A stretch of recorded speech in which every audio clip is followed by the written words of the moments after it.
Good evening and welcome back to the Richland Football Network, here for Week 8's action. Let's get right to it. Your 7-0 Rams take on the 7-0 Penn Cambria Panthers for tonight's matchup. Let's take a look at some of the final scores for last week's conference matchups. Central Martinsburg tops Central Cambria 41-10.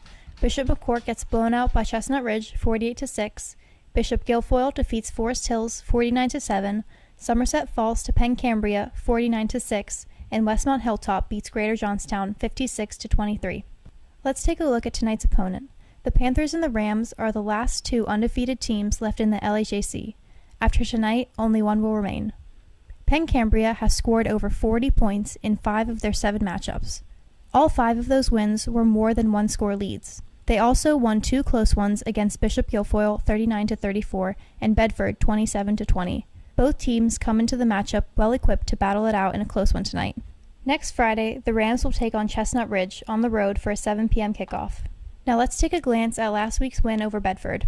Quarterback Sam Penn went 5 for 7 for 114 yards and 2 passing touchdowns, as well as 2 rushing touchdowns. Evan McCracken had 4 catches for 111 yards and 2 receiving touchdowns, and Austin Yarnick had a catch on the night. McCracken rushed 23 times for 179 yards in total. Jordan Nichols had 7 carries for 32 yards, and Sam Penna had 77 yards on 19 attempts. However, the official box score docks 40 rushing yards from Penna because he took a negative 40-yard safety to run out the clock and win the game. Noah Ritko went 1 for 1, scoring his only PAT attempt of the game. On the defensive side of the ball, the Rams had to mount a great defensive effort to stop Bedford's relentless run game. Leading the charge was Evan McCracken, who had 11 tackles, 1 for loss. Jordan Nichols with 7 tackles and 1 sack. Declan Pizzcatella with 9 tackles and a sack, Zach Hancock with 8 tackles and a sack, Sam Penna with 5 tackles and 1 for loss. Joe Penna, Luke Feitel, and Brody Hollis were in on the action as well with a combined 19 tackles between the 3 of them. Final score 25-23. Richland pulls away with the win. Let's head to the field to hear a word from some of the Rams after last week's win.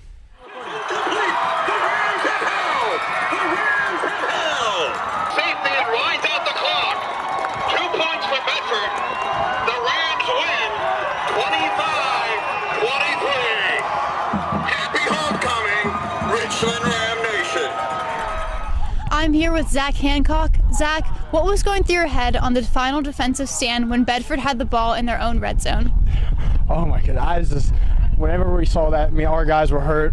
We felt like it was the one play. We knew that this was either the difference between us celebrating right now or us coming off with our heads down, and just coming off on 6-1 the record. But right now, we kept it undefeated, and we all played 100%. We knew that was the play that we need to all come out and play it in, and I'm just glad it worked out. There's no better feeling. All right, thank you so much. No problem. I'm here with Evan McCracken. Evan, the majority of the game was played on the ground. How did you handle the pressure of leading the charge on the Rams offense? I didn't know if I was getting the ball or not, but when they called it in, our linemen blocked for me. They blocked. They've had a great game. Every game they have a great game. They just surge, making big holes for me. That's all I need them to do is just make holes. All right, thank you so much. Thank you. Play against a team like Bedford, win or lose. How does a game like that make you a better team for whenever you get around to playoff time? I think anytime you have the close games like that, and your team shows resiliency, that it prepares them for those playoff games. What was the conversation on the sideline that you decided you were going to get a 34-yard safety to close out the game? Well, first of all, earlier in that series, I made a mistake. I called a timeout with 7 seconds instead of 1. So we should have only had 2 seconds, but it was my fault because I was looking behind the goalpost and saw 1, and at that point I called time, and then I moved over, and I missed the other part of the 7, so that was on me. We were going to take the safety because both punters at that point were not able to punt. We weren't going to punt the ball, and I was confident that we could have Sam run around for 9 seconds, and even if we did, we would have been able to kick it away to him, and they would have had a score on that kickoff. There was a large portion of our fan base that was impressed with your vertical as you leapt off the sideline and ran over the field. Did anything hurt the next day from jumping that high and running out in the field that quickly? After that game, nothing hurt the next day. It was a euphoric feeling, and I'm excited that all of our kids and coaches got to experience it. When do you shift though? When do you go from this is an awesome win to now we've got Penn Cambria? For me, it's Saturday morning. I wake up, I'm like, all right, that was awesome. And now I'm breaking down Penn Cambria. I'm looking at all 7 of their games, seeing, what are the explosive plays against them? What are we going to do on offense? What are we going to do in defense? What are we doing in special teams? So it's about a 8 to 12 hours of enjoyment.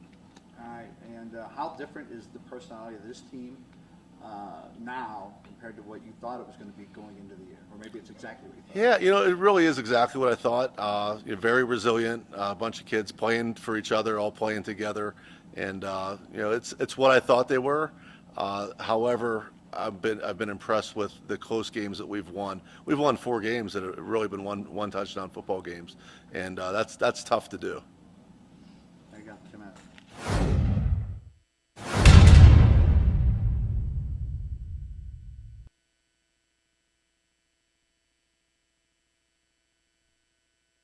Sam Penna. Why? Because he's very considerate of your wants and needs. Wow, I said wingman, not date. Then I'm picking Ethan Jindidlow, because he's a real go-getter. Joe's not a good wingman. Am I live? Austin Blau. Bro, he is so good. He gives good advice, too. Yes. Do I look good? Yeah, you look Okay. All right. Darden Horsley, because he is a ladies' man. Jordan Nichols. Declan Piscatella. Because EJ got my back. He's the real one, I guess you could say. Here. We're going to go Evan McCracken. Why? He's my best friend, brother for life. Luke Fitel. Yes! Why? Because he got my back, like always. Yeah, it's definitely not you, Patterson. Wads, shut up. I'm going to go with Ryan McGowan. He's a good dude when you first get to know him. Knows how to pull chicks, but yeah, I'd go Ryan McGowan.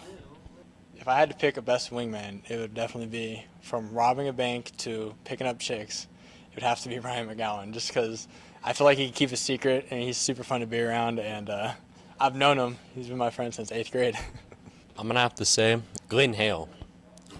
Why? Because we've been best friends from day one. It's been like 10, 12 years. He's the man. Darden Horsley, because he takes me places. Okay. And he doesn't try to hit on my sister. Goodbye. Hi, I'm Jackson Vitale, and I play for the 7th grade Richland junior high football team. And now here's a word from our sponsors. Go Rams! Precious Metals and Diamonds Company, Chan Jung Shang Medical Center, Cardellino Eye Care, FWF Insurance Agency, Pinnacle Chiropractic, Rizzo's, EcoSafe Sanitizing, Sporting Goods Discounters, Johnstown Construction, Flair of Country Catering, Dean Jordan Tire and Service, FX Screen Printing and Embroidery, The Fifth, Laurel Auto Group, RPM Signs, Senator Wayne Langerholk, Advantage Auto, Mihalco's, Ed DiMartino DDS, Slovenian Savings and Loan, Nikos, First Team Advertising, Winber Care, Bob Heffelfinger, Best Window and Door Company, First Summit Bank, Ponchain Financial, Advanced Office Systems, DB Homes, Beauty Lawn, Memorial Chevrolet, Tap 814, Asiagos, Market Basket, Ashbro Decorative Landscaping and Curbing, Vantage Physical Therapy, Roof Rejuv, and Ideal Market. Again, thank you to our 2022 Richland football sponsors. This production could not be done without you all.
So go ahead and put us on now so that we're up already. And then I'm going to turn, I'll turn PJ on in just a sec here. You let us know whenever you're ready, Stone, and we'll get going. All right, sounds good. Ready? Ready? You got me? Yeah, I'm going to turn PJ on now. All right. PJ. All right, we got PJ should be on now. All right, whenever you're ready, Stone, just let us know. All right.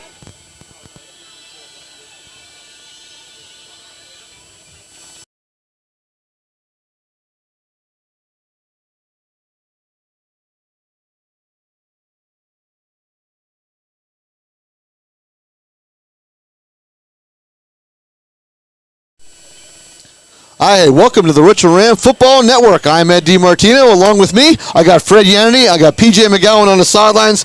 Welcome to a beautiful night here at Hurlinger Field. We have the battle of undefeateds, Freddie. We have the 7-0 Penn Cambria Panthers against the 7-0 Richland Rams. And this should be a doozy of a football game. It's one of about 2 or 3 good games in the area tonight, and we have a beautiful night for the game. Nice crowd. Penn Cambria showed up. I mean, Crescent's empty right now. And Richland fans, as always, they're always here, and it's going to be a great night for a good football game. They are only 2 undefeated teams in the Laurel Highlands, Richland and Penn Cambria. Richland is 7-0 on the season. Their last win came against Bedford. We were here for that last week. What was the score? 25-23. 25-23. And it was an exciting game right down to the end with Sammy Penn running around like people saying, what's he doing? You know, just wasting time. It was a dangerous situation. I mean, yeah, they had 9 seconds on the clock. Right, he ran ball at about the 20-yard line, and Sam ran around, for a long time, and that was the cause of safety at the end. So, well, it was a great game. Evan McCracken, though, had a monster game. He totaled 290 yards and 2 touchdowns. Jordan Nichols, great defensive game. He's the leading sacker in the Laurel Highlands with 13. And this week's game has been labeled the game of the week by the PA Football News. So we're expecting nothing but a great game here tonight, Ed.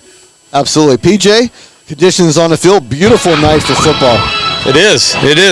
Temperatures aren't horrible out here. I mean, it's football weather. It's October football weather. Obviously, the turf is in excellent condition. Our stands are filling up. There's a long line of people coming in. Penn Cambria did travel well here, but this is going to be an exciting night. I mean,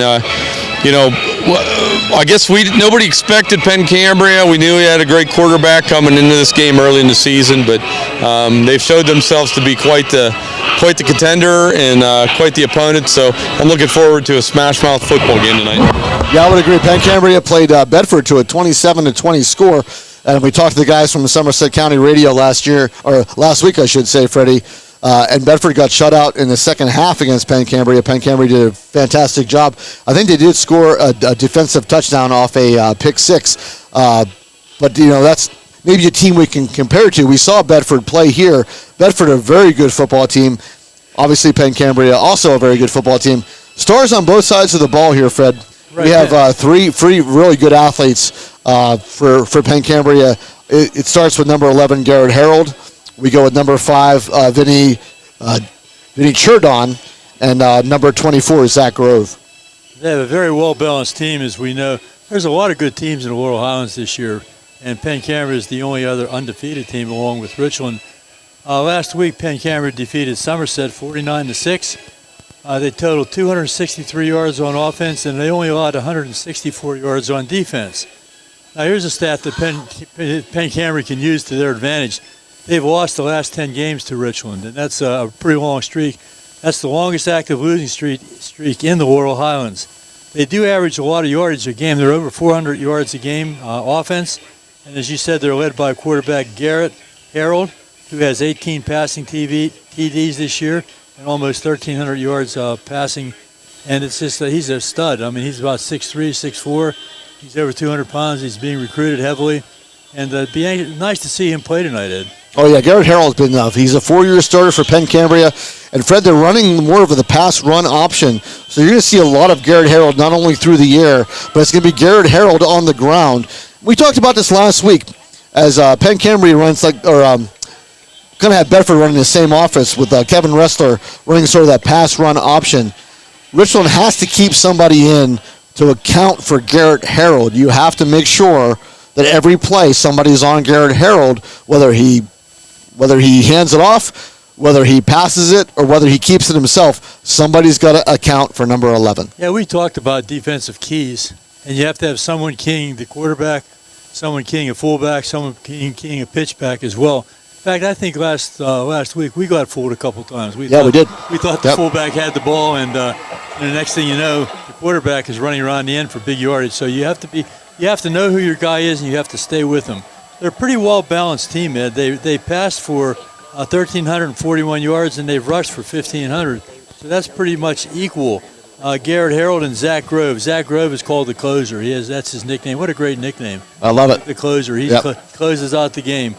The receivers, they have 4 pretty good receivers. Luke Shugas, Carter McDermott, Vinny Sheridan. Is that how you pronounce that?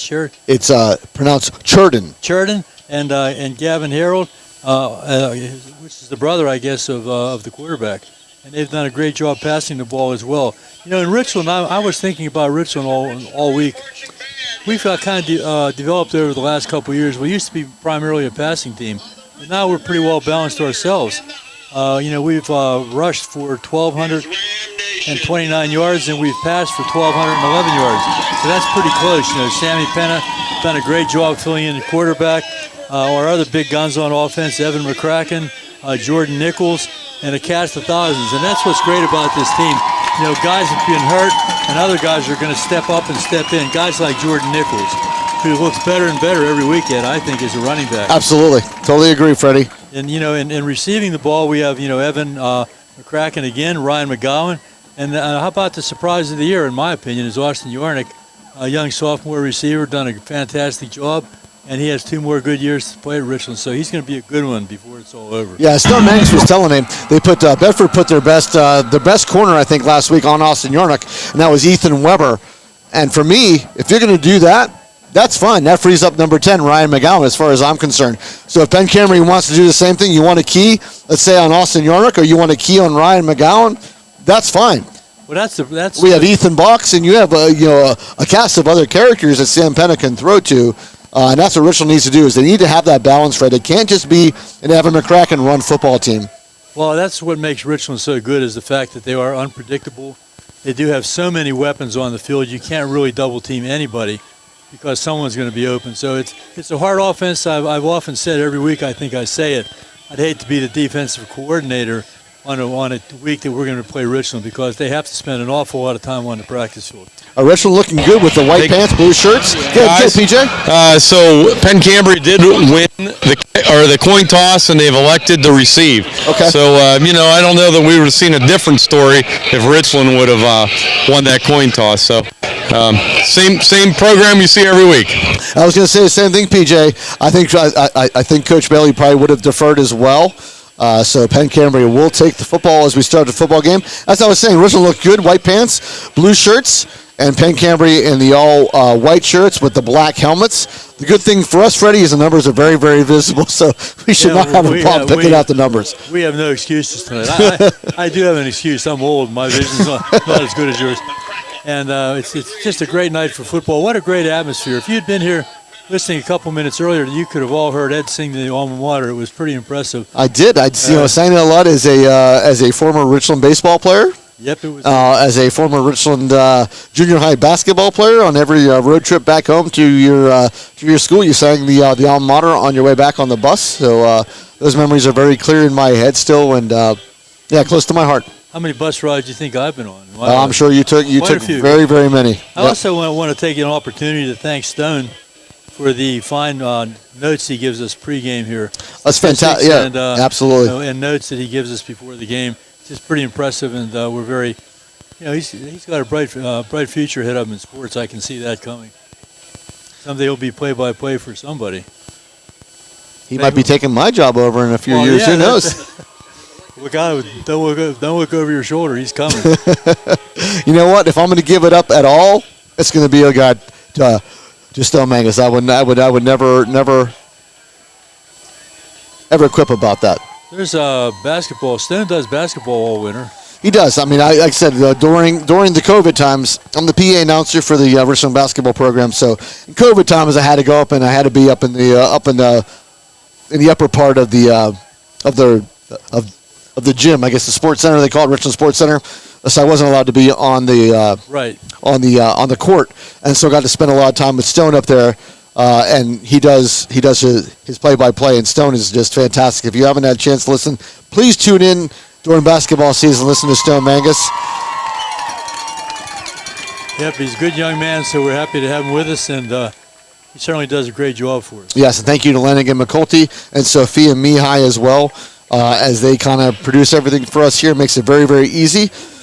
We just show up, plug in, and obviously PJ McGowan is an expert on every part of his equipment, which is fantastic. I like the fact that we just show up and it's together. You remember the days we carried everything? I do. I remember that last year. We got a 15-minute tutorial in Brandon Bailey's office about how to run that stuff last year. I think most of the time it didn't quite work out, but we did our best.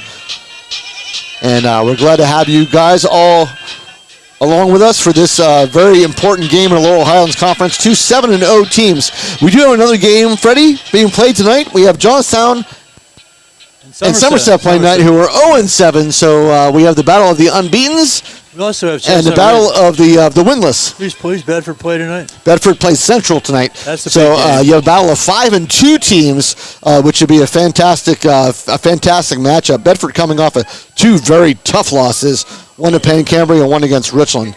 So I'm sure Bedford looking to bounce back. We also have undefeated. I want to shout out to Cambria Heights, undefeated.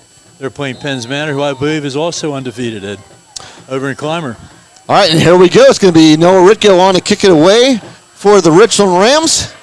And we are underway here at Hurlinger Field. Kick will be picked up by the F-man right about the 25-yard line, over the 30-yard line, 35, and brought down right around the 40-yard line. Now, see, we've been kicking to that spot all year, Ed. Same exact spot. It's to the would be to the right hash mark, and people are picking up on that, and they're starting to put guys there who can actually catch the ball. You know, early in the year, people are surprised. You might have someone in here who doesn't play a lot, and they end up fumbling the ball. But now people are catching on to it. So it's a pretty good return, actually, for them. That was Gavin Harold on the return. It's going to be Penn Cambria now, the first possession of the ball game as we get started. Garrett Harold in the shotgun. And it will be a handoff off the right tackle. Brought down over the 45-yard line goes Grove. Zach Grove, excuse me. Gets about the 46-yard line, Freddie. So about a 6-yard pickup on first down. Man in motion. He faked a quick pass to him and then handed off to the running back. He picked up some nice yardage. That's the closer guy, right? Yep. He's a pretty good back. Yep, Zach Grove, number 24. All right, Garrett Harold now will go empty backfield here. 2nd down and 4. Motion Grove again. goes in motion to the right. They'll fake. They'll throw a little pitch out to the right side. And that is cheered on over the 40-yard line of Richland, over the 30-yard line of Richland, back close to the 25-yard line. So good pickup, a little swing pass out to the left side. We have an injured Penn Cambria player. Almost like a little screen pass to the left. Only 2 men in front of the screen, but a very effective play. Once again, putting the man in motion to the right, throwing back to the left. I was saying number 52 for Penn Cambria injured on the play. That would be Preston Faribaugh. But so far, 2 plays. Good pickups from Penn Cambria. First one run for 6 yards. Next one goes all the way in Richland territory down to the 27-yard line. So a 25-yard pickup. It'll bring up a first down and 10 for Penn Cambria on the opening possession of the ball game. Zach Grove, the big running back for Penn Cambria, does have 737 yards on the year. His longest was 48 yards, and he has 11 touchdowns rushing. So he's had a very, very good year. And I hope this is not a serious injury. Now, we always hope, and I mean, absolutely, Freddie. You always hope that these kids are okay. Maybe just a minor ding. Last week we saw Ethan Janidlo lead, which we thought was maybe a major injury, but Ethan Janidlo on the field tonight and ready to go. So that's what you hope for. And the young man is up. That's good to see. Being helped off the field. Can't put a whole lot of weight on his right leg, but we hope that he's going to be okay as he's helped off the field tonight. Number 52. We have a name for that number? 52. Yeah, I just read his name a couple of minutes ago. Okay, I missed that. That is Faribault, Preston Faribault. Sophomore. One of the keys to this game in Mike Mastovich's article in the Tribune today was the offensive and defensive lines. It seems like everybody says that every week, and it's true. You know, how good is your offensive and defensive line playing? I think our line has done a great job this year. Coach Rugg took over the position when Coach Verhosik went back to his alma mater, Johnstown, and I think he's done an outstanding job with the offensive and defensive line. All right, so first down and 10 from the Richland 27-yard line. We'll go Penn Cambria. It is Harold back in the gun. Harold back to throw. Harold straight drop back, getting some pressure, has to step up, and we're brought down about the 25-yard line, so about a 2-yard pickup.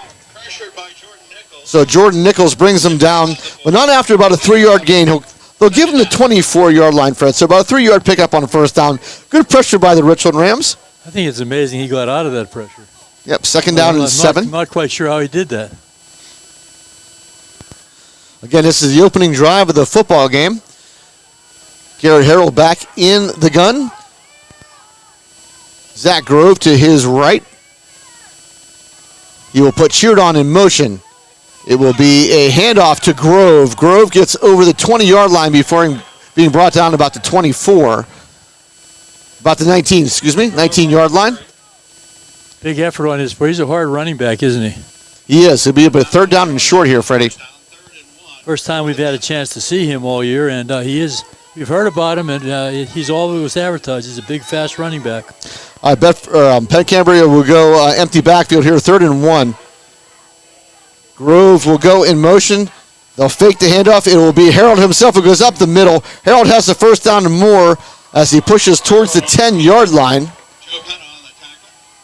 Joe Penna will get credit for the tackle. First down and goal, I believe, here. We'll see where they spot this ball, Freddie. About 10.5. So about 10.5. So they can still pick up a first down at about the half-yard line. Yeah, you can see the chains are set so that you can still get the first down. All right, first down and 10, Penn Cambria. Richland 10.5-yard line. Harold will keep it. Throws it out to the right side. Has a man, and it's going to be a touchdown. That's going to be Gavin Harold out to the right side. Penn Cambria goes on the board with 9:21 remaining in the first quarter. So opening drive, about 5 plays or 6 plays or so, goes into the end zone. Moved the ball pretty easily. It looked pretty easily, doesn't it? That was the man in motion. He faked the dive, and then he threw it to the man in motion all alone in the end zone. That's the younger brother of the quarterback. Quarterback, brother to brother. All right, so it'll be Andrew Dillon on now to kick the extra point for Penn Cambria.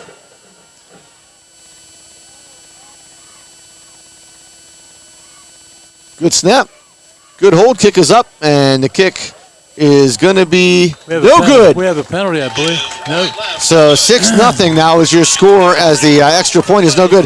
That can always play big, Freddie. We're talking about special teams. Those extra point kicks can be huge. We saw Richland last week have a problem with an extra point in the beginning of the game, had to go for 2, failed each and every down, and ended up being a very close ball game because of it.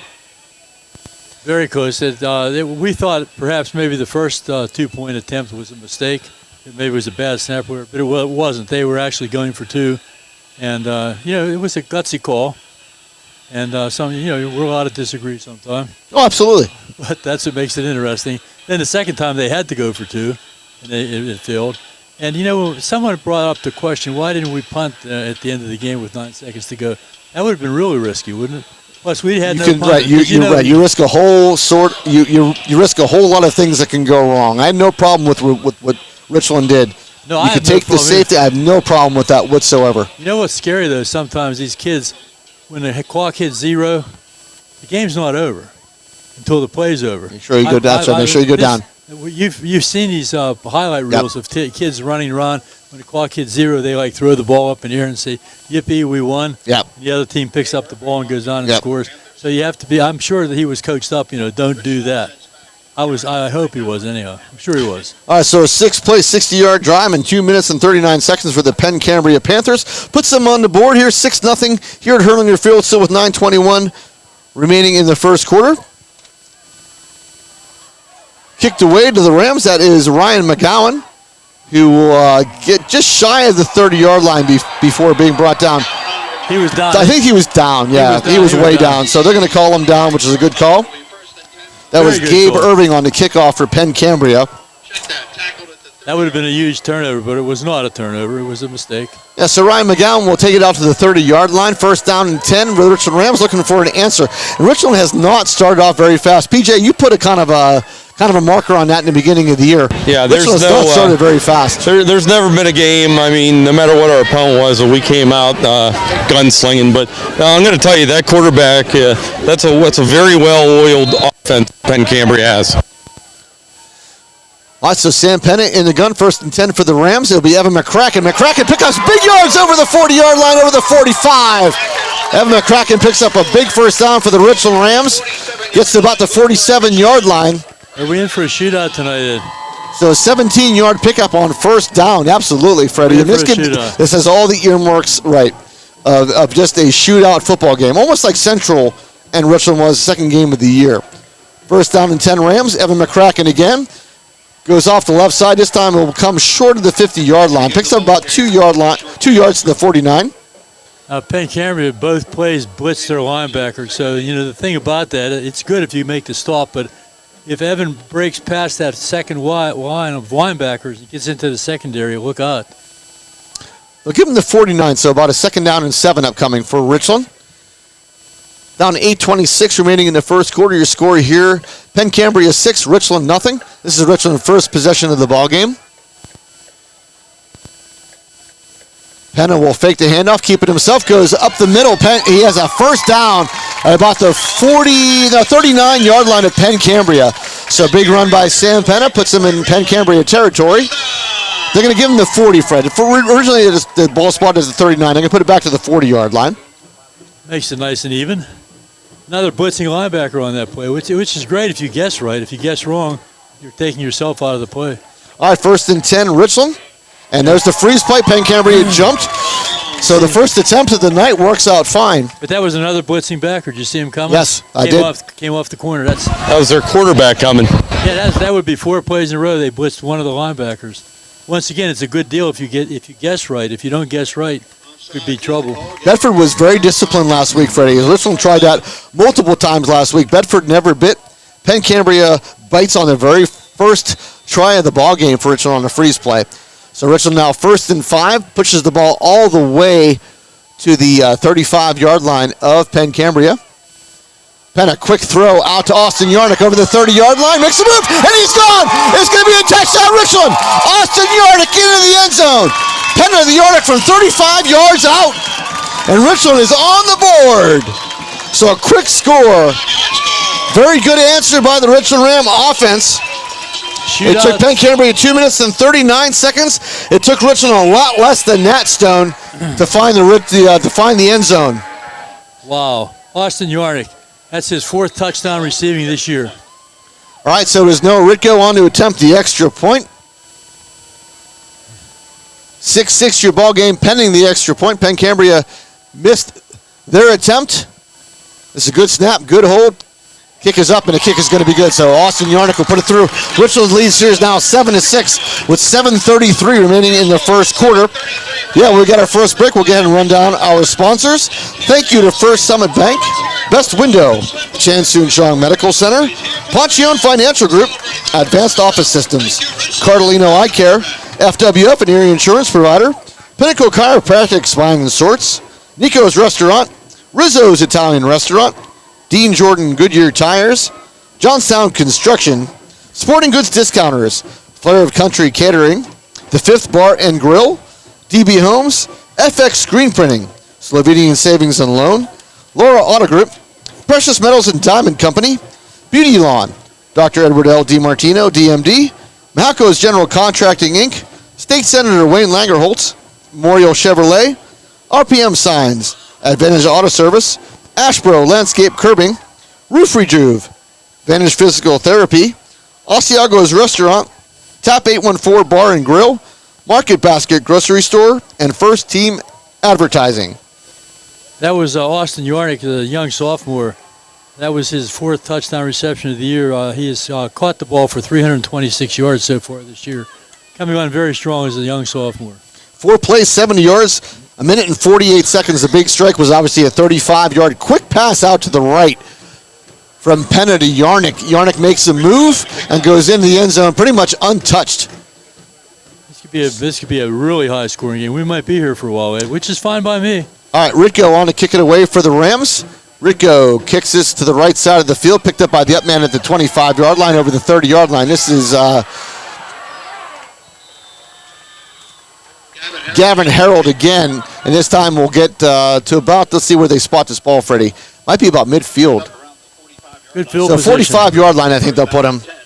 That's a lot of return yardage. You know, you might want to think of letting number 53 go in there and put it to the end zone at some point, huh? Yeah, Piscatella can kick it deep. I agree, PJ.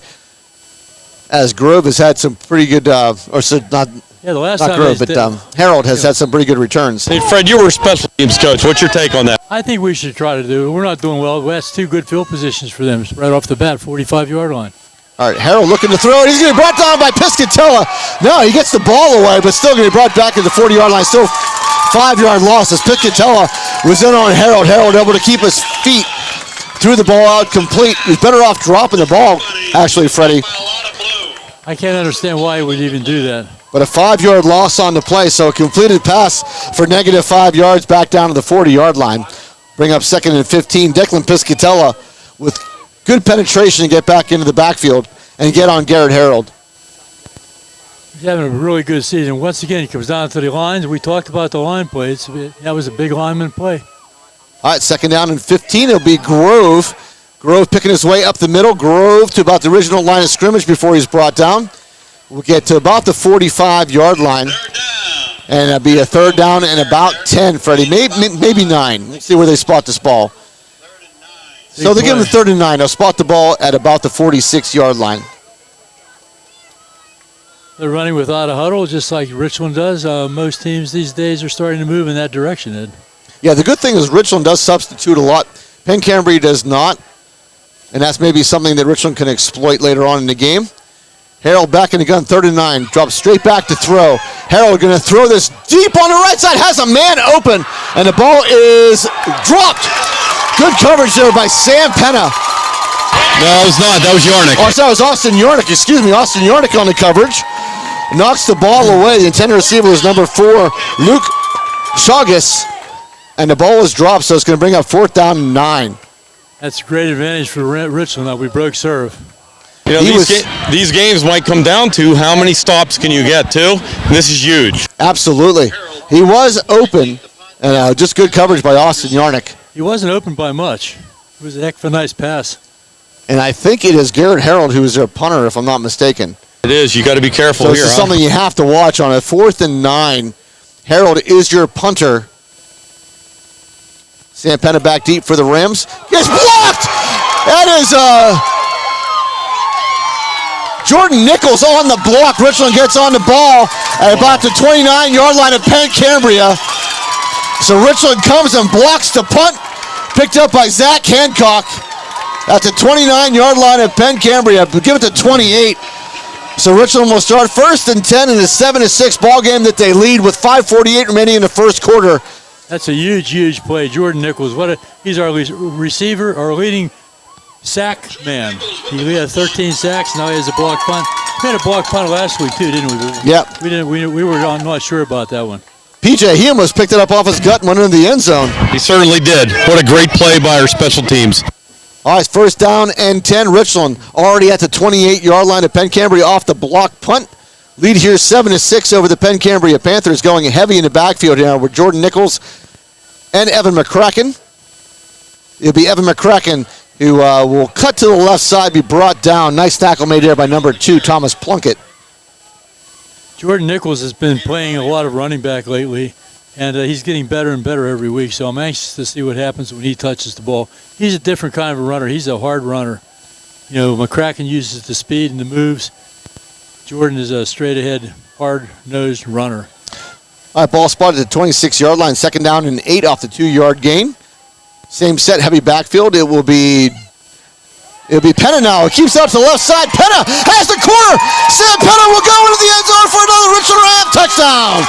Sam Penn faked the handoff to Jordan Nichols, kept it himself, ran out to the left side, and sprinted for the end zone. A 27-yard scamper for Richland Rams. Richland goes up by a score, pending the extra point.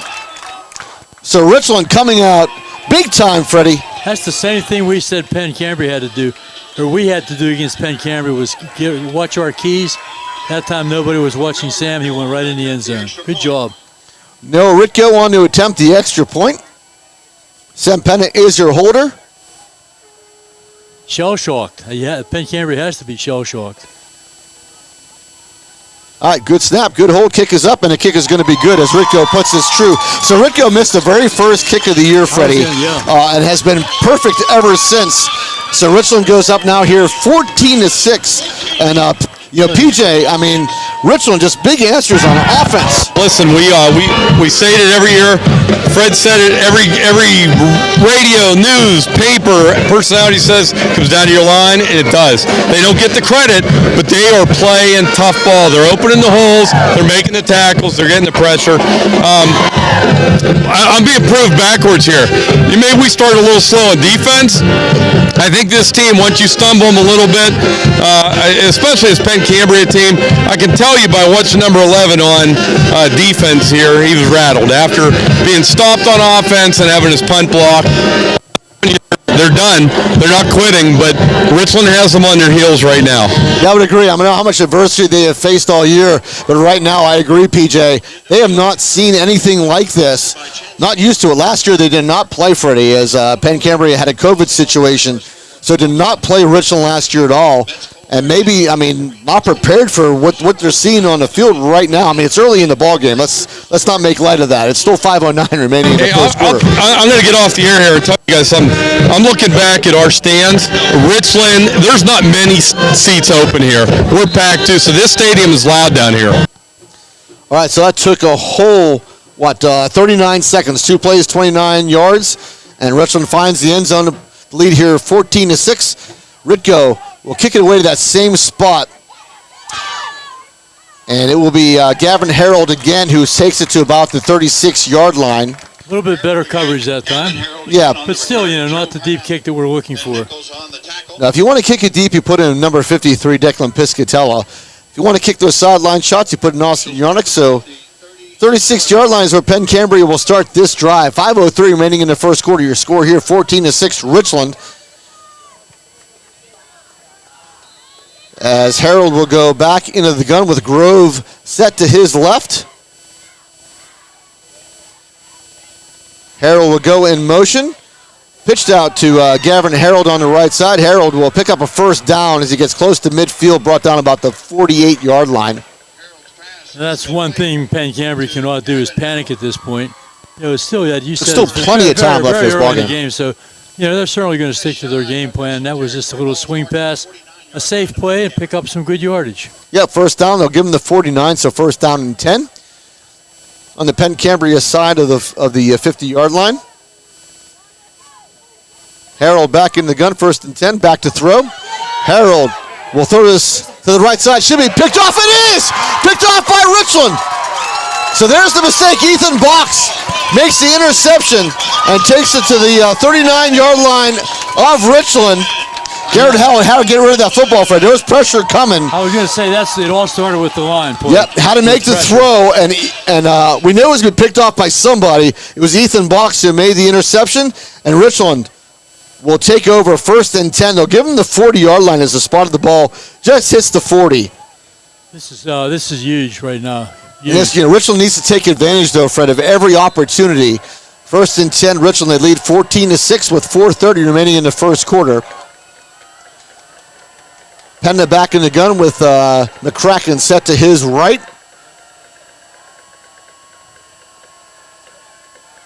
And Penna will scramble out to his right, now comes back to his left. Penna goes up, gets to the 40-yard line, to 45, makes a move to the 50. Penn brought down inside of Penn Cambria territory, right around the 47-yard line. So good pick up a first down by Sam. We are on fire right now, aren't we? So far. I mean, again, you want to temper yourself. It's so early in the ball game. But PJ, big mistake by Garrett Harold. Had some pressure. Tried to force the ball. There was 2 Richland players there to pick it off. We knew one of them was going to get it. And listen, I mean, again, he's had he's facing some adversity in this game so far. That might be playing some head games at some point on him. He's going to lose a little bit of confidence. Yep, absolutely. All right, first down and 10. Richland inside of Penn Cambria territory at the 48-yard line. Penna going to pitch it out to McCracken. McCracken over the 45-yard line. Makes a little deke over to the 35-yard line before being brought out of bounds. It will be a first down Richland. Could have been a flag on that one. That was a little deep of a tackle there. Yeah, pretty darn close, PJ. Pretty darn close. If you give McCracken the corner like that, he's going to gain a lot of yardage. They have to somehow maintain that corner. First down and 10, Richland at the 35-yard line at Penn Cambria, leading here 14-6 with 3:38 remaining in the first quarter.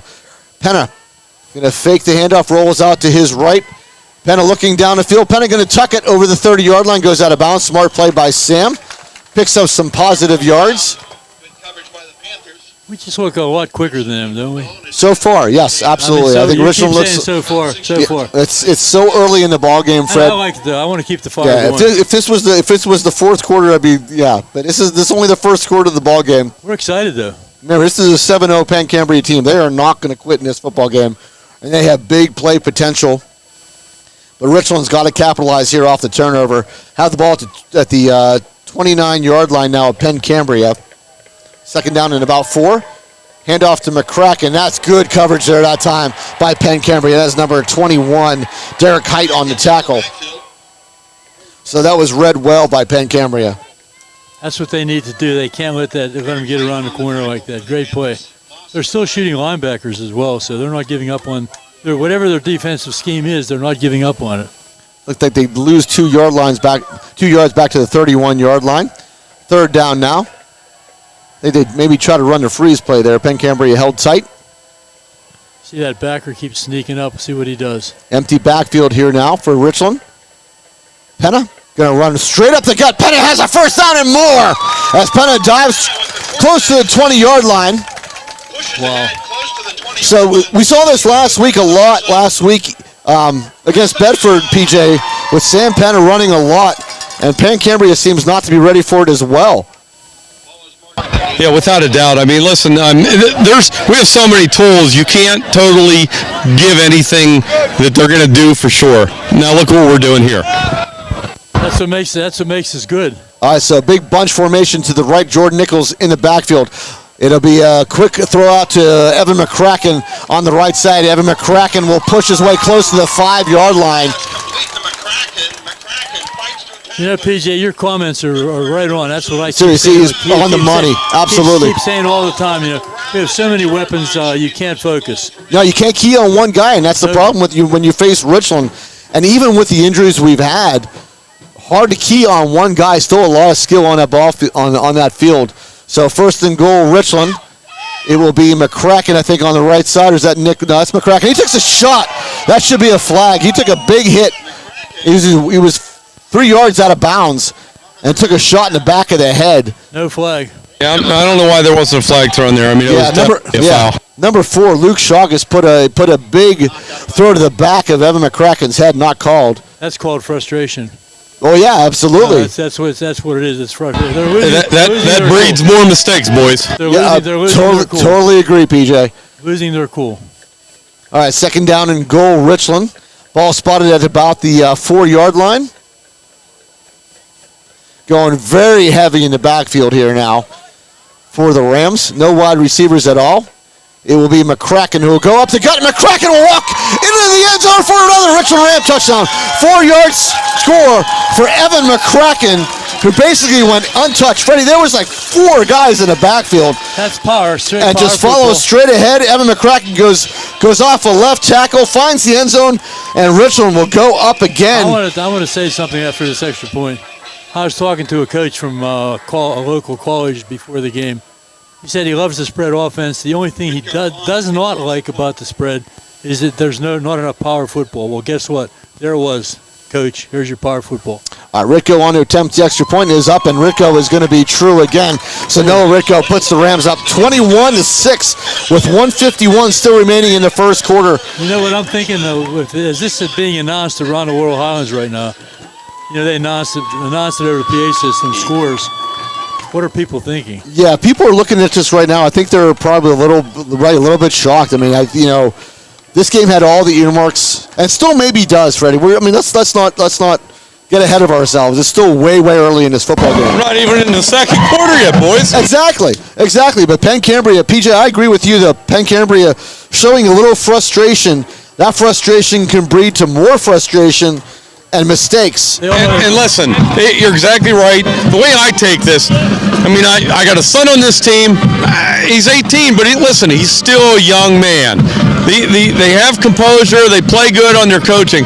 Very well coached Penn Cambria team, but still young men, and they've been riding a bandwagon that they haven't been on in a long time. Their coaches are probably going to get frustrated a little too. We can see some crazy plays coming up, but also we're going to see these guys. They're going to lack a little confidence. They're going to start struggling a little, questioning themselves. Richland keeps the foot on the pedal right now. It can be their game, but a lot of time left. Yep, still tons of time. That was a 7-play, 60-yard drive in 2 minutes and 39 seconds by the Richland Rams. Scoring so fast tonight, it's unbelievable. Yeah, Penn Cambria has no answer right now for Richland. I'm allowed to get excited, right? You are a little excited. So, okay. Yeah, 154 total yards in the first quarter, 14 points off of 2 turnovers for Richland right now. And again, kickoff short again. But they're getting better coverage. And the Nichols will take down that's Luke Feitel, along with Jordan Nichols, takes down the ball carrier as they just got over the 35-yard line to about the, let's see where they spot this, Freddie, maybe the 37-yard line, they'll call it. So Is it too early to say Penn Cambria has to score right now? No, I don't think it's too early. I think Penn Cambria needs to score right something. now? They need something positive. If they can't score, they got to figure out a way to stop Richland, and that seems to be the weaker of the two. I would totally agree. Absolutely. All right, so empty backfield now here for Garrett Harold. First down and 10 Penn Cambria as they trail here 21-6. Grove will go in motion to the right. It will be Grove on the right side. Grove turns it up. Grove will get over the 40-yard line before he is brought down. Good first down play. 2nd and 5. Yeah, good first down pickup. So out to the 42-yard line, 2nd down and 5, Penn Cambria. Down to 1:17 and counting here in the first quarter. Your score here, 21. Richland, 6, Penn Cambria. Harold back to throw. Harold's getting some big pressure up the middle. Has a man in Grove. Grove has a first down. There's a flag on the play. It's in the backfield. Freddie, this could be a holding as the flag was thrown in the backfield. I can't believe he got rid of the ball. Yeah, he was getting some heavy pressure. But where that flag was thrown was in the backfield of Penn Cambria. If someone was holding on that play, Ed, they were not doing a very good job of holding. Yeah, it was on the opposite side of the right of where the pass was going. Might be an illegal man downfield. Yeah, illegal man downfield is going to be the call on Penn Cambria. So it's going to be a 5-yard penalty. His ball is coming back. I was going to say, if the guy was holding, he didn't do a very good job of holding because he was under a tremendous amount of pressure. If you're going to hold, you got to at least keep him away from your quarterback. That's a good point, Fred. No, really. If you're going to do it, you might as well do it right. All right, so the ball comes all the way back. Penn Cambria fans are not happy. No, that negates a huge play. We're well into Richland territory. All right, 2nd down upcoming for Penn Cambria. Ball spotted at about looks like about the 39-yard line. 47 seconds remaining in the first quarter. We have a timeout. Was that timeout, Penn Cambria? Timeout. Well, something. All right, so Freddie, you want to run down our sponsors? I guess I need to do that. I would like to thank our sponsors: First Summit Bank, Best Window, Chan Soon Song Medical Center, Ponchione Financial Group, Advanced Office Systems, Cardolino Eye Care, FWF, and Erie Insurance Provider, Pinnacle Chiropractic Spine and Sports, Nico's Restaurant, Rizzo's Italian Restaurant, Dean Jordan Goodyear Tires, and Johnstown Construction, Sporting Goods Discounters, Flair of Country Catering, The Fifth Bar and Grill, DB Homes, FX Screen Printing, Slovenian Savings and Loan, Laurel Auto Group, Precious Metals, and Diamond Company. Beauty Lawn, Dr. Edward L. DiMartino, DMD, Mahelco's General Contracting Incorporated, State Senator Wayne Langerholk, Memorial Chevrolet, RPM Signs, Advantage Auto Service, Ashboro Landscaping Curbing, Roof Reju. We're getting ready to start here. Advantage Physical Therapy, Asiago's Restaurant, Tap 814 Bar and Grill, the Market Basket Grocery Store, and First Team Advertising. And the ball has been snapped. All right, 2nd down and 10. Grove will try to find some room, gets a short gain. It'll bring up 3rd down and long, Freddie. I know we hurried up through those sponsors, but we certainly want to thank them all. And we hope that everybody gets out and supports our local sponsors. All right, so big 3rd down upcoming now for Penn Cambria. Guys, there was no timeout there. That was clarification on the spotted ball by the crew. All right, so there you go. So the officials timeout. 3rd down and 7. Big 3rd down and 7 upcoming from Penn Cambria as they trail here 21-6. Harold back to throw. Harold will throw this, has a man and knocked away. Sam Penn knocks it away. Good coverage. Ball will fall incomplete. Looking for number 9, Carter McDermott. Once again, Harold under pressure. Harold under pressure, absolutely, Freddie, under pressure. But he delivered a nice ball. He's a great pass. And that was just really good coverage, I thought, by Sam Penn, and knocks the ball away. Penn Cambria is going to be forced to punt here. That's going to be the end of the first quarter. Richland leading here 21-6. Penn Cambria unable to stop the Rams. So, Freddie, if you're Penn Cambria, I mean, you have the ball. It's at the 38. It's at your own 38-yard line. Maybe a little way too early to panic. Are you going or are you punting? No, I'm punting right now. But they have to if they're going to punt, they have to make up their mind. We need to stop them. Yeah. We can't let them score again. You know, I'm impressed with Harold's ability to throw under pressure. I mean, if he ever had he stands in. He stands there and he takes a shot after he throws. He throws a nice ball, but we've had great coverage in the secondary. You know, we've had so many kids have to fill in this year because of injuries that we have so many guys now that are ready to play. It's hard to beat us. I think we have a very good team. Do you think some people in the Laurel Islands might have underestimated us this year? Yes, I think so, Freddie. I think looking at the athletes that we lost, yes. Yeah, we did. We lost a lot. And I think you look at that and you think, oh, yeah, maybe Richland's not going to be so good. They have some good athletes, but they're not going to be the same. Right, and then look what happens when you're on the field against them. It's very, very difficult. Right, we have injuries, and you have guys stepping up and filling the job and doing the job, and now they are going to punt. They are in punt formation, Ed. But again, you had to watch out. Garrett Harold is the punter. That would be disastrous if they tried to fake and didn't make it, though.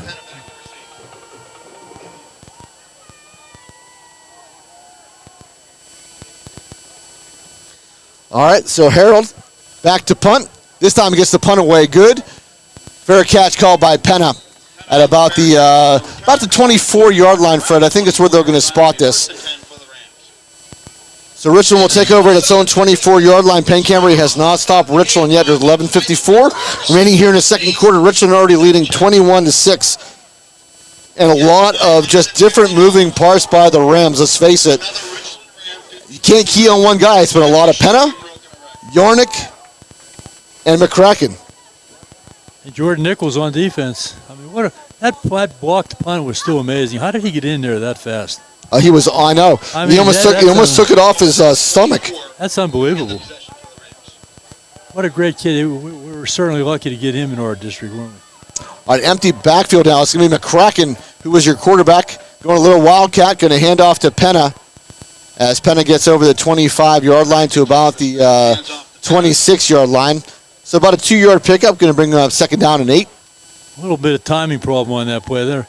I don't think we've seen that all year, have we? No. I kind of like the wildcat, though, because you puts a lot of just doubt into the defense. 2nd down and 8. It'll be McCracken who keeps it himself. McCracken will go up the middle. McCracken push back. That's time a really good push by the Penn Cambria defense. Gets to about the 30-yard line. Going to bring up 3rd down and about 5. I think the message has been sent that this is a very important series defensive line. You better get moving. Yeah, Richland's going to need to pick up a 1st down here, Fred. Yep. This would be big for Penn Cambria if they make the stop. So 3rd down and 5. They got to get to the 35-yard line.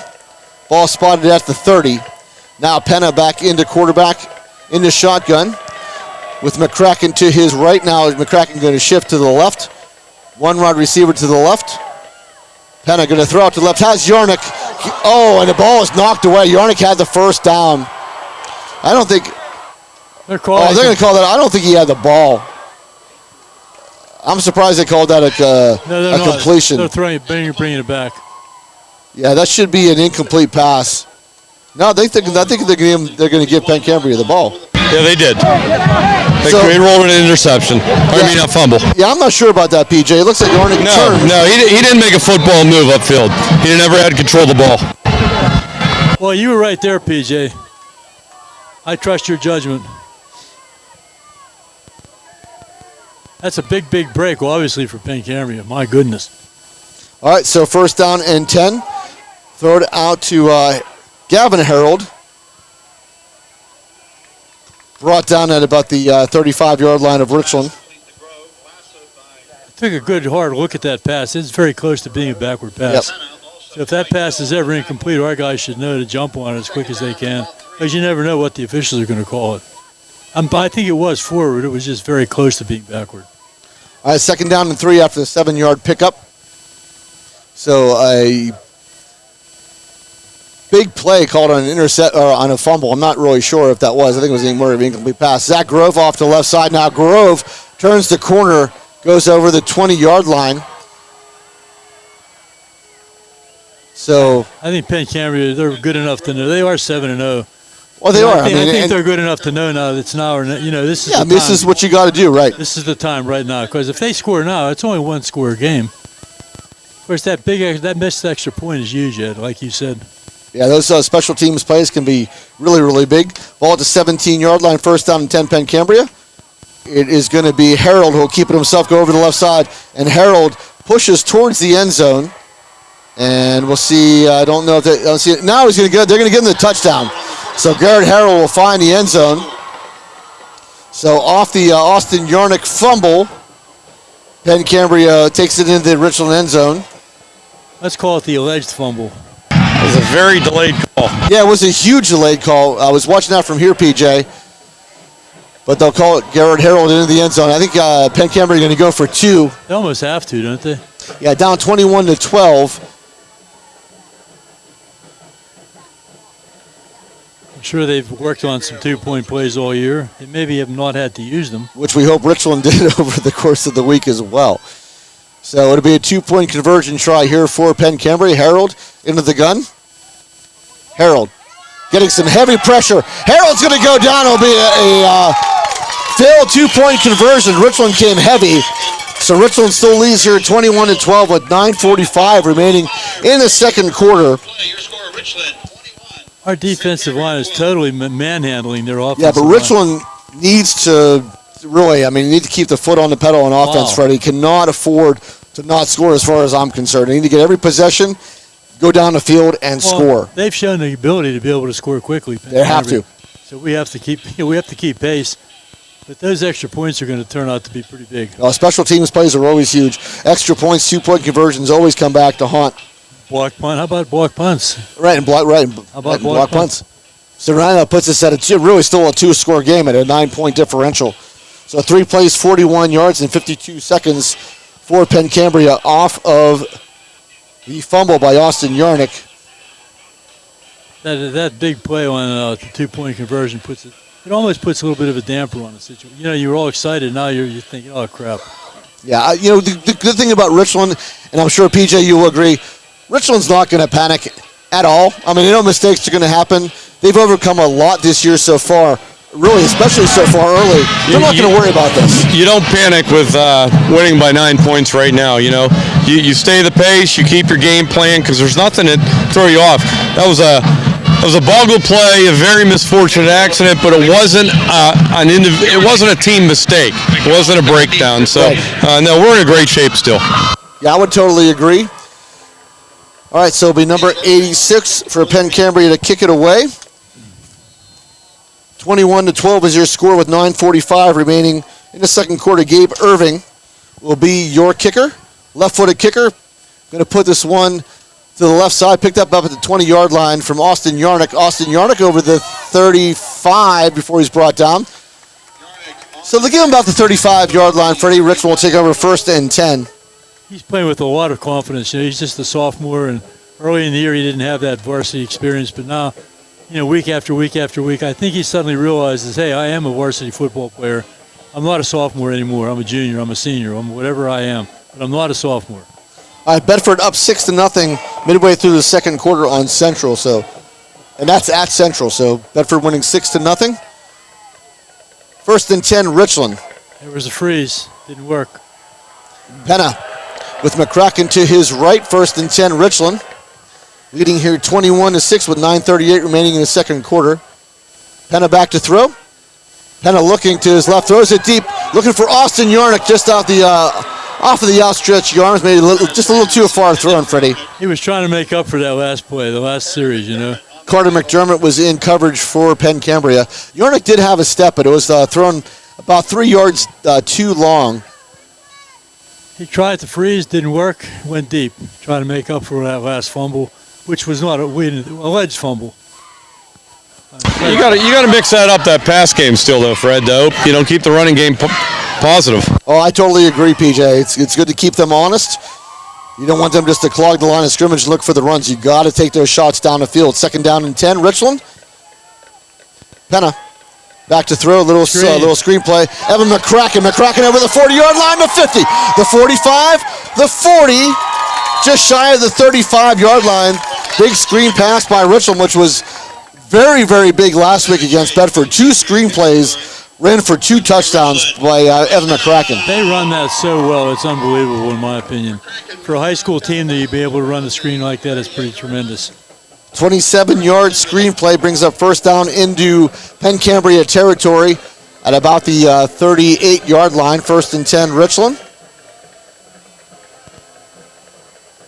Freeze again, didn't work. No safety deep for Penn Cambria. Maybe you can exploit the middle of the field, just saying. Penna looking left again, looking for Yarnick in the end zone, and that should be a flag, yeah. It is. It's kind of tackled there. That was Luke Shaugus who basically tackled Austin Yarnick. I think the ball was uncatchable, Fred, personally. Well, but Shaugus brought him down, but you can never say the ball was uncatchable. No, it doesn't happen. Right. In high school, that's not a rule anyhow. So that's going to be a 15-yard penalty. It will be another Richland first down. He's determined to get. He was open. I mean, the kid had no choice but to tackle him. I think a 15-yard penalty is better than a touchdown. I kind of like the 15-yard penalties instead of the spot of the foul. I like the 15 yards. That's a huge penalty when you look in the NFL. They throw a deep pass, and it's like a 60, 40, 50-yard penalty. Yeah. All right, 1st down and 10, Richland. Ball all the way to the 23-yard line of Penn Cambria. Very, very heavy backfield once again for Richland. It will be McCracken on the pitch. McCracken over the 20-yard line before he's brought out of bounds. They're going to throw a flag on Evan McCracken. Evan McCracken got pushed by number 76. McCracken pushed back, and I think they'll call McCracken on the retaliation. That was Mason Raymond. You got to pray for offsetting penalties here. Yeah, Mason Raymond definitely hit McCracken once he was out of bounds, and McCracken pushed him back. Flag came out, but I think this is going to be Evan McCracken personally.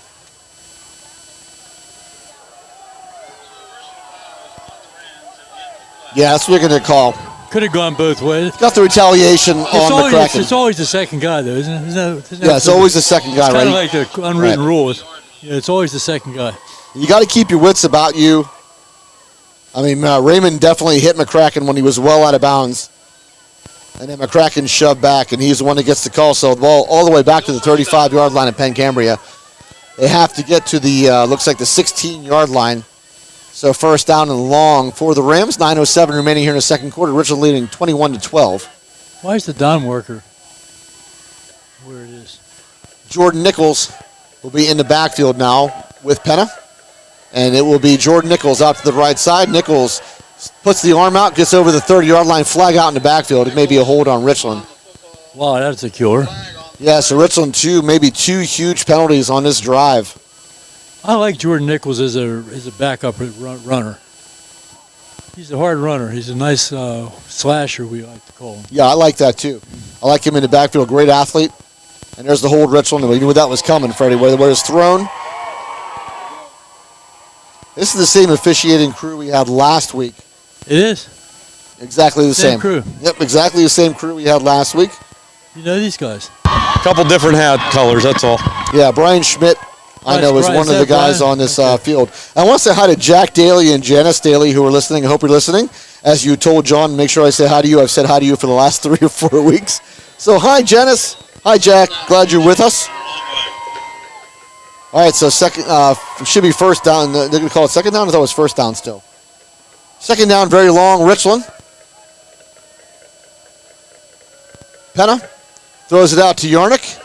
Yarnick over the 40-yard line before he's hit and dropped pretty quickly at about the 38.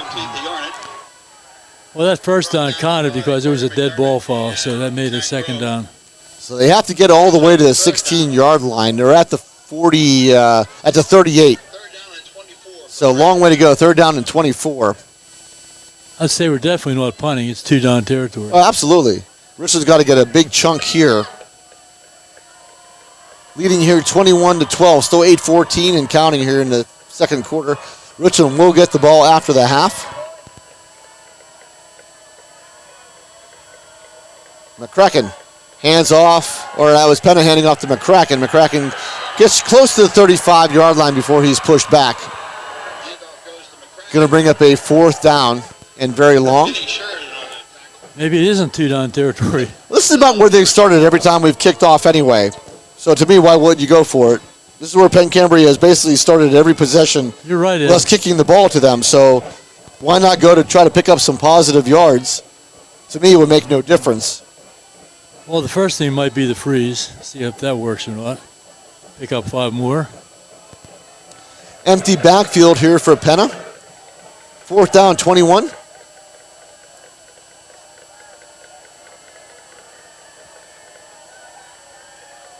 And Penna back to throw. Penna looking end zone. Penna looking for McCracken, and just over the hands of Evan McCracken. Nice ball, though. He got a little leg tied on his own there. He's really come a long way as a quarterback this year. Yeah, I thought it was a good ball. Yep. Not having played quarterback until now, take over the varsity team, he's done a really, really good job. He should be very proud of himself. I'm sure the guys respect him.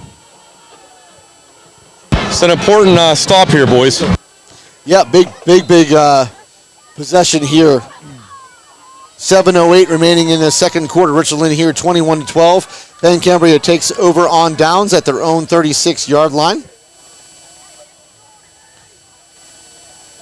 Maybe a little momentum now for Penn Cambria. This is going to be a game of swings. Handoff to Grove. Grove manhandled by Zach Hancock as he picks up maybe 2 yards.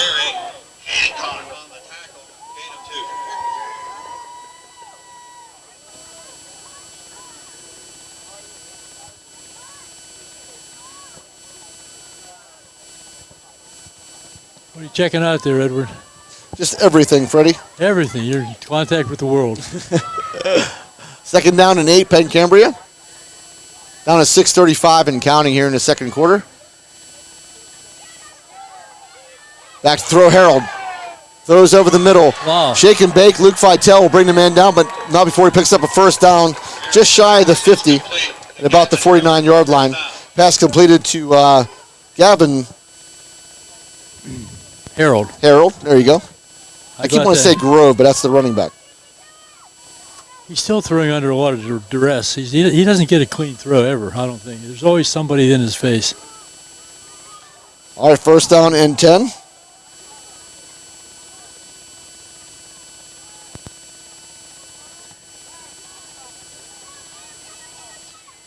Handoff to Grove.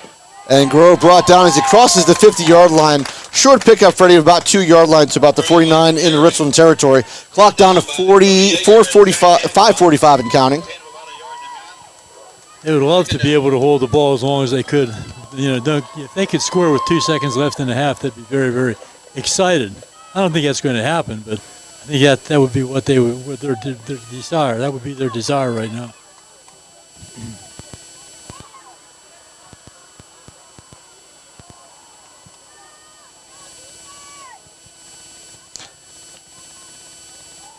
Harold back to throw. Harold looking deep.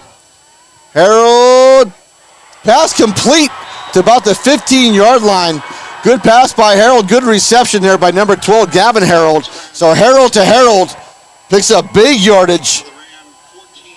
Wow. Pretty good coverage by Richland, but a better catch by Gavin Harold. And once again, he was under duress. As soon as he let the ball go, he was on the ground.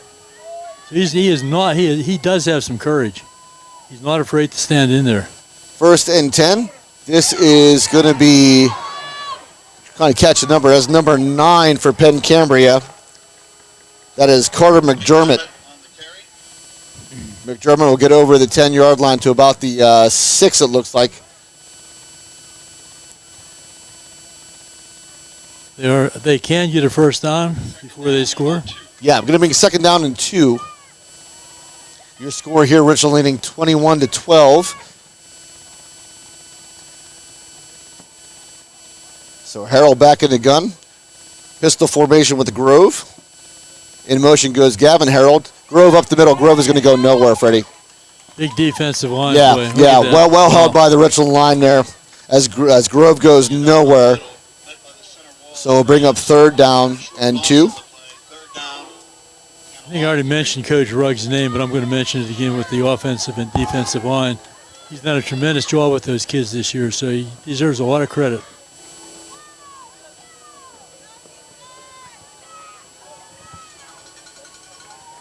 All right, so big possession here by Penn Cambria. 3rd down and 2.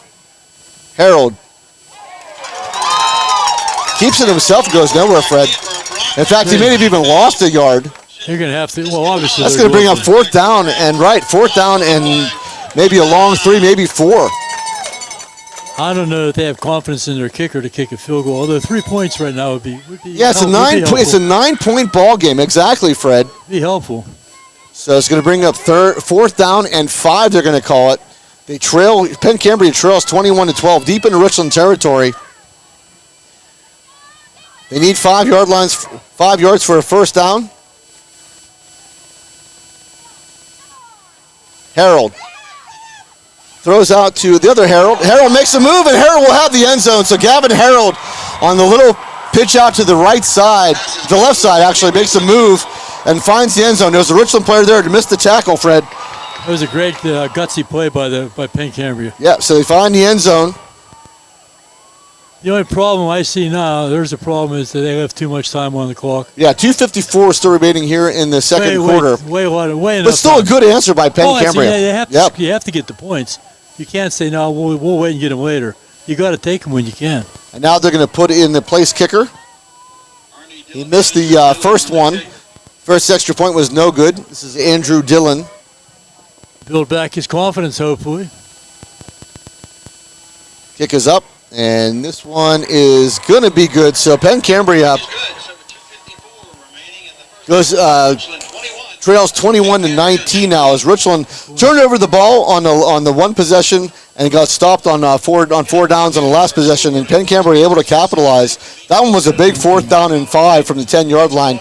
Gavin Harold able to take the swing pass off the left side, make a move, and find the end zone. So 8 plays, 64 yards in 4 minutes and 14 seconds. And that's where we stand. So PJ, good. This is a good chance now for Richland just to answer offensively, answer quickly, and put no doubt into Penn Cambria's mind as what's going to go on in this ball game. I agree 100% with you, Red. A turnover ball by Yarnick. A couple bad penalties that pinned us back deep in the field. Other than that, we've had nothing but positive offense here. So both stops have been self-inflicted on us. that swing pass right there, I think could have been defended maybe a little bit better. But, again, Penn Cambria's a very good team, and they sold it well. So, yeah, Richland needs to take the ball, go down the field, take that momentum into the locker room, come out. We do receive the ball to start the second half. So this could be all Richland for the next, 7-8 minutes of the clock in the future here. Yeah, PJ, I'm going to throw something down to you.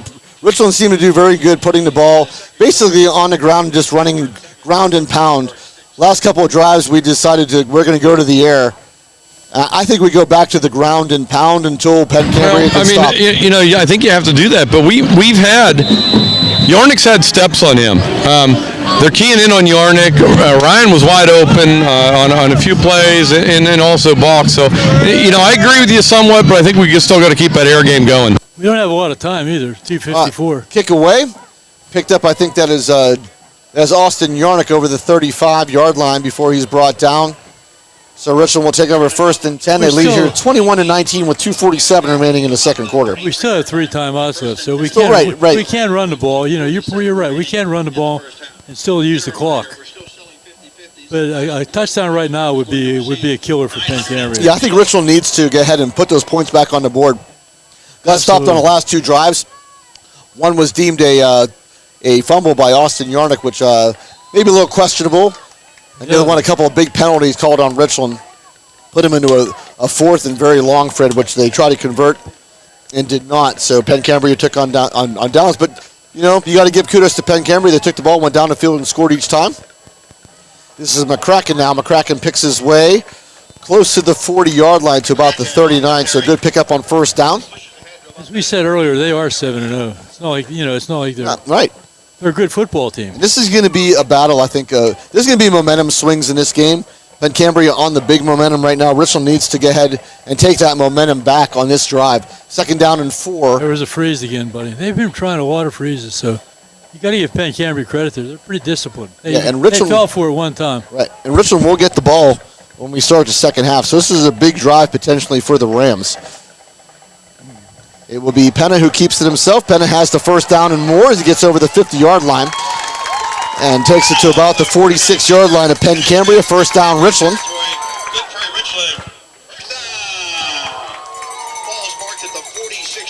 Clock is moving. This is what I'm saying, Freddie. I think this is what Richland needs to exploit. Penn Cambria has not shown the penchant to stop Richland on the ground as far as handing off to McCracken. Penna keeping it. We tried a couple of plays to go down the field. That puts us in a little longer situation. I almost like keeping the ball on the ground for a little bit longer till we make some headway, as McCracken will step out of bounds on 1st down after a good gain. I said we still have 3 timeouts as well. 3. Yeah, and so does Penn Cambria. Both teams three timeouts. Yeah, that's a big plus on our side of the ball. Down to 1:36 on the clock before halftime. Ball spotted now at the, looks like the 44-yard line of Penn Cambria. There's that little flip-flop again. 2nd down and 8. Penna. Quick throw out to McCracken on the left side. McCracken comes close to the 40-yard line before he's brought down. Going to bring up a 3rd down. Now, if Penn Cambria was thinking they might want to score again, they should call a timeout right now. But I think they just want to get out of the half right now, get in the locker room, losing by 2 points. He's going to bring up a 3rd down and 4, it looks. And I think Richland's going to deem this as 4-down territory anyway. Oh, absolutely. And it'll be Penna who keeps it himself. Penna able to shake one tackle. Penna will come short of the 1st down, but not by much. It's going to be pretty close, Fred. Very, very close. They had to get to the 44-yard line. It may be a 1st down, Richland. Yeah, they're moving. They're moving the chains. And it will be a Richland 1st down. Sam Penna did a good job. Shaked and baked. He stopped. Yeah. Then he darted to the left. That was pretty. He saw there's no hole there. What am I going there?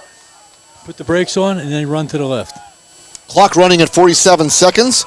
Richland up by 2, 21-19.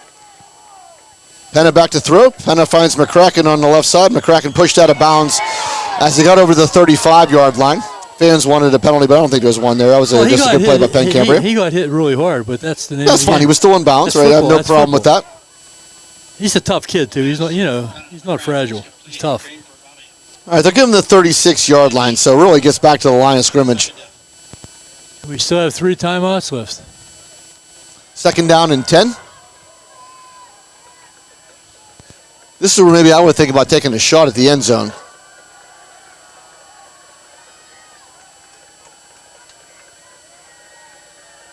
Penna going to hand off to McCracken. McCracken goes up the middle and stopped as he got to about the 35-yard line. Going to bring up third down. Timeout now. Still, 32 seconds remaining Richland before halftime. Richland up 21-19. And Richland does get the ball at the half. And they did take a timeout, which is wise because you can't use them in the second half. You might as well use them now. All right, so let's run down our sponsors. Are you going to read? Yeah, I will. You did the last one. I'll take this one. Thank you to First Summit Bank, Best Window, Chan Soon Chong Medical Center, Ponchione Financial Group, Advanced Office Systems, Cardolino Eye Care, FWF and Erie Insurance Provider, Pinnacle Chiropractic Spine and Sports, Nico's Restaurant, Rizzo's Italian Restaurant, Dean Jordan Goodyear Tires, Johnstown Construction, Sporting Goods Discounters, Flair of Country Catering, The Fifth Bar and Griddle, DB Homes, FX Screen Printing, Slovenian Savings and Loan, Laura Auto Group, Precious Metals and Diamond Company, Beauty Lawn, Dr. Edward L. DiMartino, DMD, Mahalco's General Contracting, Inc., State Senator Wayne Langerholtz, Memorial Chevrolet, RPM Signs, Advantage Auto Service, Ashbro Landscape Curbing, Roof Rejuve, Vantage Physical Therapy, Asiago's Restaurant, Tap 814 Bar and Grill, Market Basket Grocery Store, and First Team Advertising. Thank you to one and all. Can't do this without you. Thank you to Stone Mangus, Lanigan McCulty, and Sophia Mihai, our student producers. They do such a fantastic job. All right, 3rd down and 9, Richland. 32 seconds remaining before halftime. McCracken is your quarterback. McCracken hands off to Penna. Penna going to throw this one. Has a man and has Ryan McGowan. That will be a first down, Richland. Great design by Richland there. Ran a wildcat, pitched out to Penna, who throws out to, that's Yornick actually. No, that's McGowan. Picks up a first down. Richland will take another timeout. Yeah, shout out to my sister watching from New Jersey. Anybody that's texting me, I'm only looking occasionally. It's a little cold down here, and I'm busy looking in the game. And Bob Heffelfinger, a really loyal listener from Dillsburg. So, Bob, thank you for listening and taking the Richland Football Network all over the great state of Pennsylvania. And all the other loyal listeners, we do appreciate you guys tuning in, and we appreciate our supporters and our sponsors for making this all happen. I'd like to shout out to my wife and Deb Dick, who are listening together, and Ed Sherlock in our neighborhood. We have quite an array of football people in our neighborhood, so it's nice that they're all tuning in. It's nice that we can do this. This is the premier game in the Laurel Highlands tonight. 7-0 Penn Cambria Panthers, 7-0 Richland Rams. Looks like we have a score update. Bedford 14, Central 7 at halftime. So that's another good game in the Laurel Highlands. Both teams 5-2. Pretty good teams in the Laurel Highlands. I want to see Greater Johnstown and Somerset as we have the 0-7 teams going against each other. I want to see Homer Center. Stone will be on that. Don't you worry. All right, 26 seconds remaining before halftime. Richland up 21-19. They are at the Penn Cambria 23-yard line. Penna back to throw, looking for a screen, and now he's going to ditch it. Good play by Sam Penna. Was looking for McCracken on the screen. They set the screen up so well. That time it didn't. It kind of broke down. So you're looking, I think Penn Cambria was aware of what. Right, you're looking at a 40-yard field goal right now. Okay, that's a pretty good shot for the high school Rico team. made a 32-yarder earlier and had enough leg for at least a 40. Just saying, Fred. Be interesting. Yeah, 2nd down. Still 20 seconds left to go before halftime. 2nd down and 10. At the 23-yard line of Penn Cambria. Penna rolls out to his left. Penna now going to tuck it, goes out of bounds. As he lost some yards. As much duress as Penn Cambria has been on offense, we haven't been under that kind of pressure. Yeah. Once again, it all goes back to the line play. I've been watching the line play the whole half, and it's been pretty good on Richland's part. All right, Penn lost some yards. That kind of takes them out of field goal range right now. So it's third down now and 13. 13 seconds to go. They have to get to the, looks like the 14-yard line of Penn Cambria. And there'll be another timeout called. Timeout Penn Cambria. So it's 14-14. Correction, Bedford and Central are tied at 14 at halftime. Oh, so a good game going on there. Our old Laurel Highlands teammates, Cambria Heights, undefeated, playing an undefeated team in Indiana County tonight. You want me to do this? Yeah, let's run down the sponsors again while we got a chance. First Summit Bank, Best Window, Chansoon Song Medical Center, Ponchione Financial Group, Advanced Office Systems, Cardolino Eye Care, FWF and Erie Insurance Provider, Pinnacle Chiropractic Spine and Sports, Nico's Restaurant, Rizzo's Italian Restaurant, Dean Jordan Goodyear Tires, Johnstown Construction, Sporting Goods Discounters, Flair of Country Catering, The Fifth Bar and Grill, DB Homes, FX Screen Printing, Slovenian Savings and Loan, Laurel Auto Group, Precious Metals and Diamonds Company, Beauty Lawn, Dr. Edward L. DiMartino, DMD, Mahelco's General Contracting Incorporated, State Senator Wayne Langerholk, Memorial Chevrolet, RPM Signs, Advantage Auto Service, Ashbro Landscaping Curbing, Roof Reju, Vantage Physical Therapy. I'll turn it over to you, Ed. All right, so we have third down and 13 now, coming with 13 seconds left to go. Penna into the gun. Penna back to throw. Penna has time. Penna looking deep middle and looking for Austin Yarnick, knocked away by the Penn Cambria defender. That was Gavin Harold is having a nice game here. So he's going to bring up fourth down. There's only 6 seconds left, so Richland going to go obviously here. The lead 21-19. Freddie, it's the worst thing. Richland goes up 7 or up 2 at halftime. Now, I was watching the quarterback on that play, our quarterback. Absolutely no pressure on him at all. Yeah. And then I looked at Penn Cambria's defensive line. You know what they were all looking for? Screen. They were holding back, looking for the screen. So we had, he had 10 seconds if he wanted it to throw the football. All right, Marion Center 3, Homer Center 0 at halftime. Oh, big offensive show there. Fourth down coming for Richland. Penna back to throw. Penna has time again. Penna now has to move a little bit. Penna looking end zone. Penna throws, and that's going to be out of the end zone. So that will end the half as Richland leads here 21-19 in one heck of a ball game, which is what we all expected.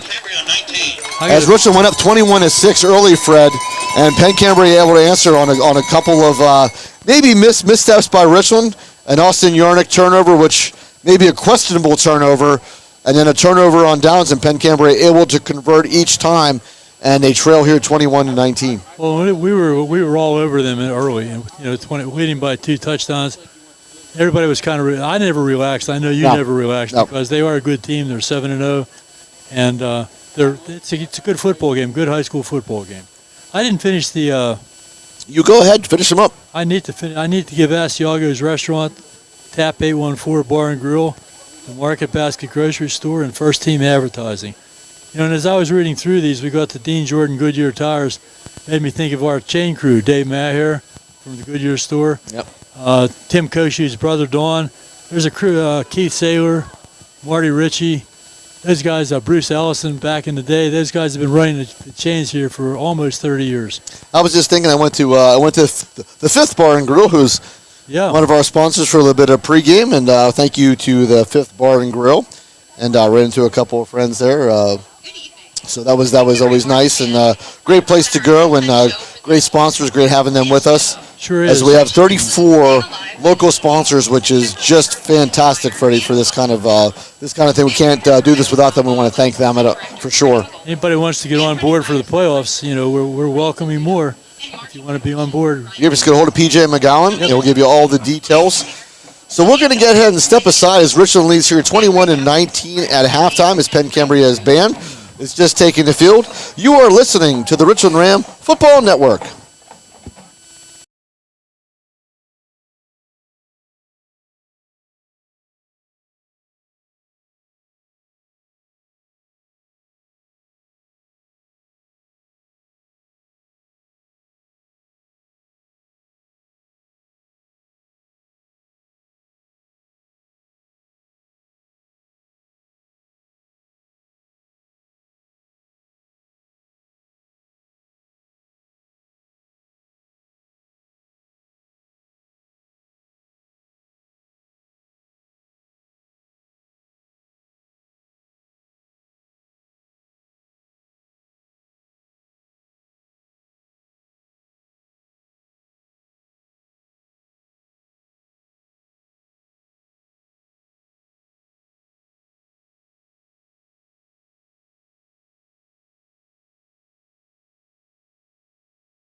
All right, welcome back to Hurlinger Field as we're getting ready for the second half. Richland leading here 21-19. Fred, this was the tale of a couple of momentum swings. Richland got the momentum really, really quickly. Penn Cambria got the ball to beginning, drove down the field, scored a quick 6 points, missed the extra point. Richland scores the next 21 points, goes up 21-6. And then on a 3rd down and 5 play, Austin Yarnick appears to have just got the ball knocked out of his hands, called a fumble on the play. Penn Cambria takes the ball, goes into the end zone, scores, misses on a 2-point conversion. Richland goes down the field and comes up short on a 4th down play after a couple of penalty calls. Penn Cambria gets the ball, goes down the field, and the score stands now at 21-19. But Richland does have the ball here to start the second half. Can go up 2 scores again right off the bat. That was a pretty big series there for Penn Cambria at the end of the half, keeping Richland off the scoreboard, because that would have given us 2 possessions in a row. And it wasn't an exciting first half, though. 2 good teams. When we were ahead by 2 touchdowns, I was getting all excited, and Eddie was trying to calm me down. Take it easy, take it easy. It's a lot of time left, And Penn Cambria, to their credit, did come back. So it's been a fun game to watch, a fun game to call, and we'll see what happens. Fortunately, we have the ball, to start the second half. Normally, we like the ball early in the game, but this time it's working to our advantage to have it at the beginning of the third quarter. All right, so we have some stats to run down. Sam Penn, 9 of 14 for 103, 1 passing TD, 9 carries for 87 yards, and a rushing TD. Evan McCracken has 12 carries, 53 yards, 1 rushing touchdown, 5 catches for 47 yards, and 1 touchdown catch. And Austin Yarnick, 3 catches, 44 yards, and a touchdown. So there's your offensive stars for the Richland Rams. What a statistician we have there, Stone. Here's a stat for you, Fred. Marion Center 3, Homer Center 0. There you go. That's an offensive powerhouse right there. That is one heck of almost like the game last night. I didn't watch it, but I was kind of keeping track on the phone.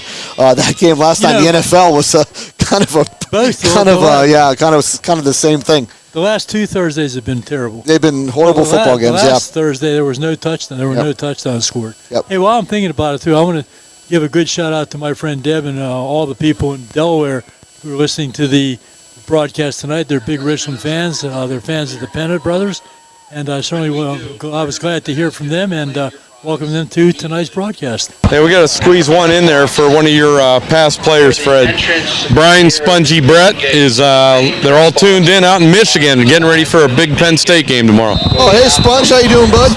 Spongy, good. I'm glad you're on board, buddy. You know what Sponge does for a living too. He's a dental technician, so we rely on guys like Sponge to do the lab work for us, and Sponge is fantastic. So glad to have you aboard, Sponge. Kick is away for Penn Cambria, picked up by Richland. Turns at the 30-yard line to about the 40, short of the 40-yard line. Trying to catch the number of the player on the return is Austin Yarnick. We've called his name a lot tonight. He's been in a lot. Yarnick's having a good game. Yeah, he brings it down to brings it back to the 39-yard line. So good return. Richland gets good field position to start here. Second half leading 21-19. Richland certainly wants to go up 2 scores, which is always big, Fred. Penn Cambria is showing the ability to keep coming back there. They're not going to quit, that's for sure. No, absolutely. It was way too early to be counting anything happy at 21-6. We knew Penn Cambria was going to stay in this game. Heavy backfield for Richland, and McCracken will keep this one. McCracken goes over the 40-yard line before he's brought down as he gets to about the 43. So a good 4-yard pickup on first down.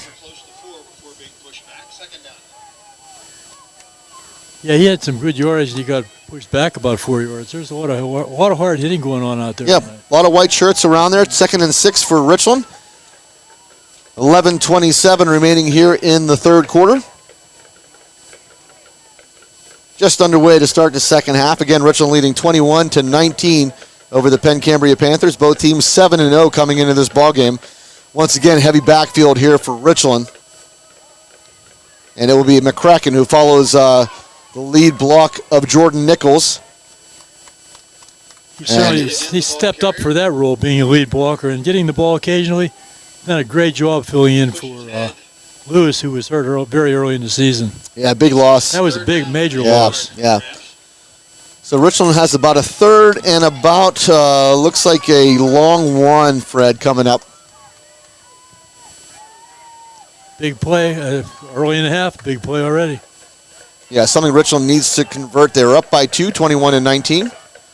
And this will be McCracken again. McCracken turns the corner. McCracken has the 50-yard line. First down, brought down at the 45-yard line of Penn Cambria. So big first down by Richland. And I think kind of this is what I think Richland needs to do, Fred. They've been looking for those big passes. I kind of like the short, quick pass more than the down the field. Penn Cambria doing a nice job down the field.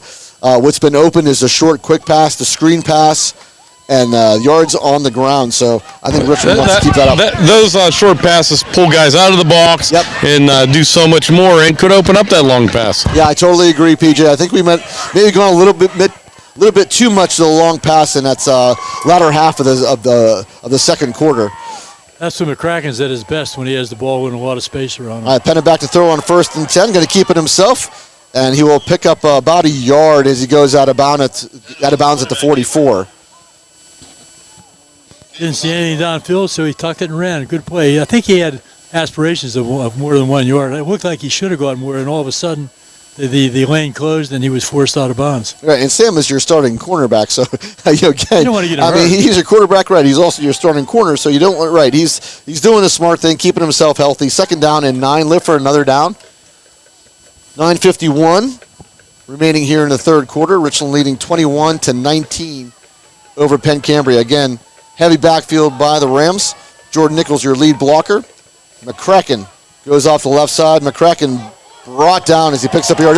Might be a horse collar. Horse collar. That could be a horse collar, yep. Flag thrown by Brian Schmidt, and I think it's going to be a horse collar on Penn Cambria. This will be a 15-yard horse collar call. That flag was thrown by Mr. Larry Hoover. Oh, that wasn't the white hat? No, it wasn't. Okay, so there you go, Larry Hoover. Well, there are 2 flags on. Maybe we're both right. All right, so there you go. So it was a horse collar. So they both agreed, PJ, which is a good thing. I thought it came from Schmidt. PJ down on the field, though, so maybe another flag came out. What's that? Again. There were 2 flags, yeah. So your name and my name both were correct. There you go. So they both agreed. Of course, the horse collar is the call. Brings the ball all the way to the 28-yard line of Penn Cambria. First down and 10. Rams trying to go up 2 scores here. They'll lead here 21-19. It's a good veteran refereeing crew we have out there tonight. Yeah. Want to welcome Linda Horn, who I just found out is listening to the broadcast. So welcome, Linda. Hand off to Jordan Nichols. Jordan Nichols goes right up the middle to about the 21-yard line. They're watching the broadcast tonight. We're live on YouTube. That's true. You can watch it now. So Linda Horn watching and listening. So how about that? Right. So they can see all the mistakes that we make. The good thing is we're not shown, which is a good thing. We're the perfect faces for radio. All right, second down and 3. Ball needs to get to the 19-yard line. They're going to put the ball at about the 22. So once again, a heavy backfield for Penna. And he hands off to McCracken. McCracken goes straight ahead and has enough for the first down as he gets to about the 12-yard line. First down, Richland. Let me give credit to Nichols on that as well. What a tremendous lead block he had. I mean, what a guy to follow. You know, you give a guy with McCracken's speed following a powerful guy like Nichols, you're going to pick up yardage. Let's give a shout out to our line too, as we have Declan Piscatella, Zach Hancock, Jordan Harsley, Ethan Janidlo, and Carson Reckner doing a fantastic job on the line right now. 1st and 10 from the 12-yard line go the Rams. Have McCracken goes straight up the middle again, gets to the 5-yard line before he is brought down. They can pick up another first down, Fred, at about the 3. So that's going to bring up second down and about 2. There's nothing about this that's not here we come. We'll try to stop us. Yeah, just good old-fashioned. Nothing fancy right, here. Good old-fashioned smash-mouth football. Your lead blocker is Jordan Nichols, who's leading the way. McCracken has enough for the first down. So it'll be first down and goal, I believe, unless they mark him just short. I don't think so. There's a flag on the play now. The flag just came out now, PJ. It's going to be against Penn Cambria unsportsmanlike. Yeah, it just came out very, very late at the end of the play. Some kid from Penn Cambria was getting blocked out of the zone, and he was not happy with it. So this could be half the distance to the goal line. Could bring up a first down and goal from about the half-yard line. Wow. Temper's a little flaring out there, a little bit. Richland got called earlier for that. Dead ball on Sportsman is on Penn Cambria. It's a good call by PJ. So Richland, You doubt me. no, I never doubted you at all. You're right there. We have a lot of confidence in you. Absolutely PJ. not doubted PJ McGowan. Just glad you're down there to make that call for us because we did not know. I'm glad I'm down here too, guys, because this is a great, great seat. All right, first down and goal, Richland. Ball is going to be about the 1 yard line. Nothing fancy about this drive, Ed. No, this is just all power football here for the Rams. 3 people in the backfield. Pitch out to McCracken. McCracken dives for the end zone and has it. McCracken from a yard out. Richland Rams touchdown. Give him a little bit of room, and he's in the end zone. So Richland did exactly what they had to do coming out of the break, Fred. They had to answer those 2 scores by Penn Cambria before halftime. They come back, get the ball, go right down the field, and have a chance to go up 2 scores, pending the extra point by Noah Ritko. That is discouraging when you're Penn Cambria. You know, things are going your way, and then all of a sudden now you're in a hole again. See what Ritko can do here if he can maintain his perfect status. He missed the first extra point of the season. Has been perfect since. It's a good snap, good hold, and Ritko is going to be true. So, no, Ritko puts it right through the uprights. Richland goes up 9 points here now, 27-19 with 7:38 remaining in the third quarter, and just a big response by the Richland Rams to start the second half. That kick by Ritko gives you a little more credence to your theory about a 40-yard field goal. Yeah. He booms those. I mean, those extra points aren't just making it over. They're almost out of the park. Yeah, well, PJ was down on the field when Noah Ritko kicked that 32-yarder, and PJ, I think that would have been easily good from 40, if not 41. He's not only, he's a surgeon with his leg. He has great strength. He had a lot more on that kick, Ed, but he's very, he's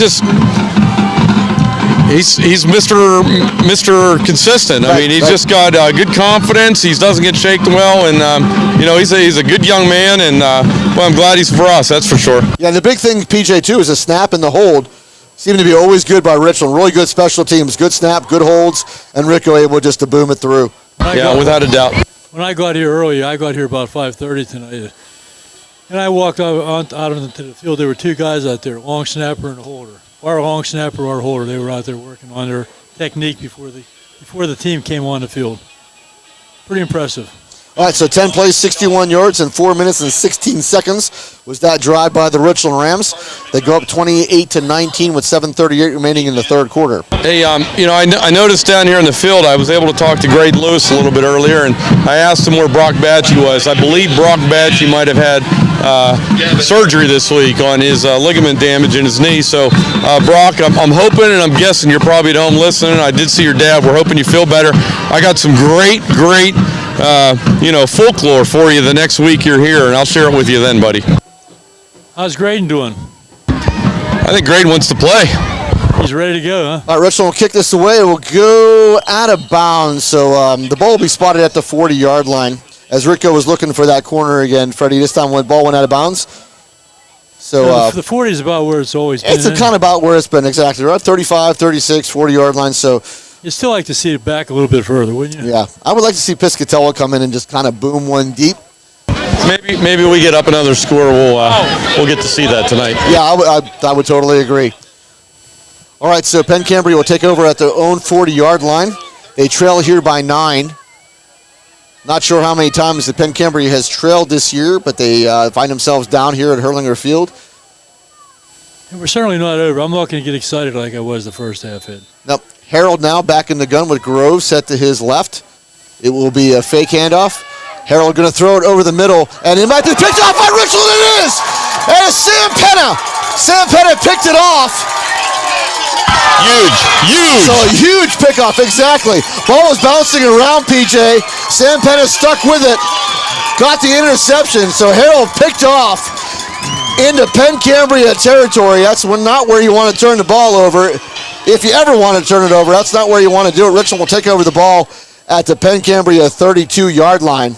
My question is, do you keep grinding it now, or do you open it up? I think you keep grinding. Keep grinding for another. I agree. Yeah. Another 726, Fred. I agree. Until you stop it, PJ, you keep grinding. I'm with you, but I'm not sure that's what's going to happen. But I'm with you. All right, first down and 10. Richland off the turnover.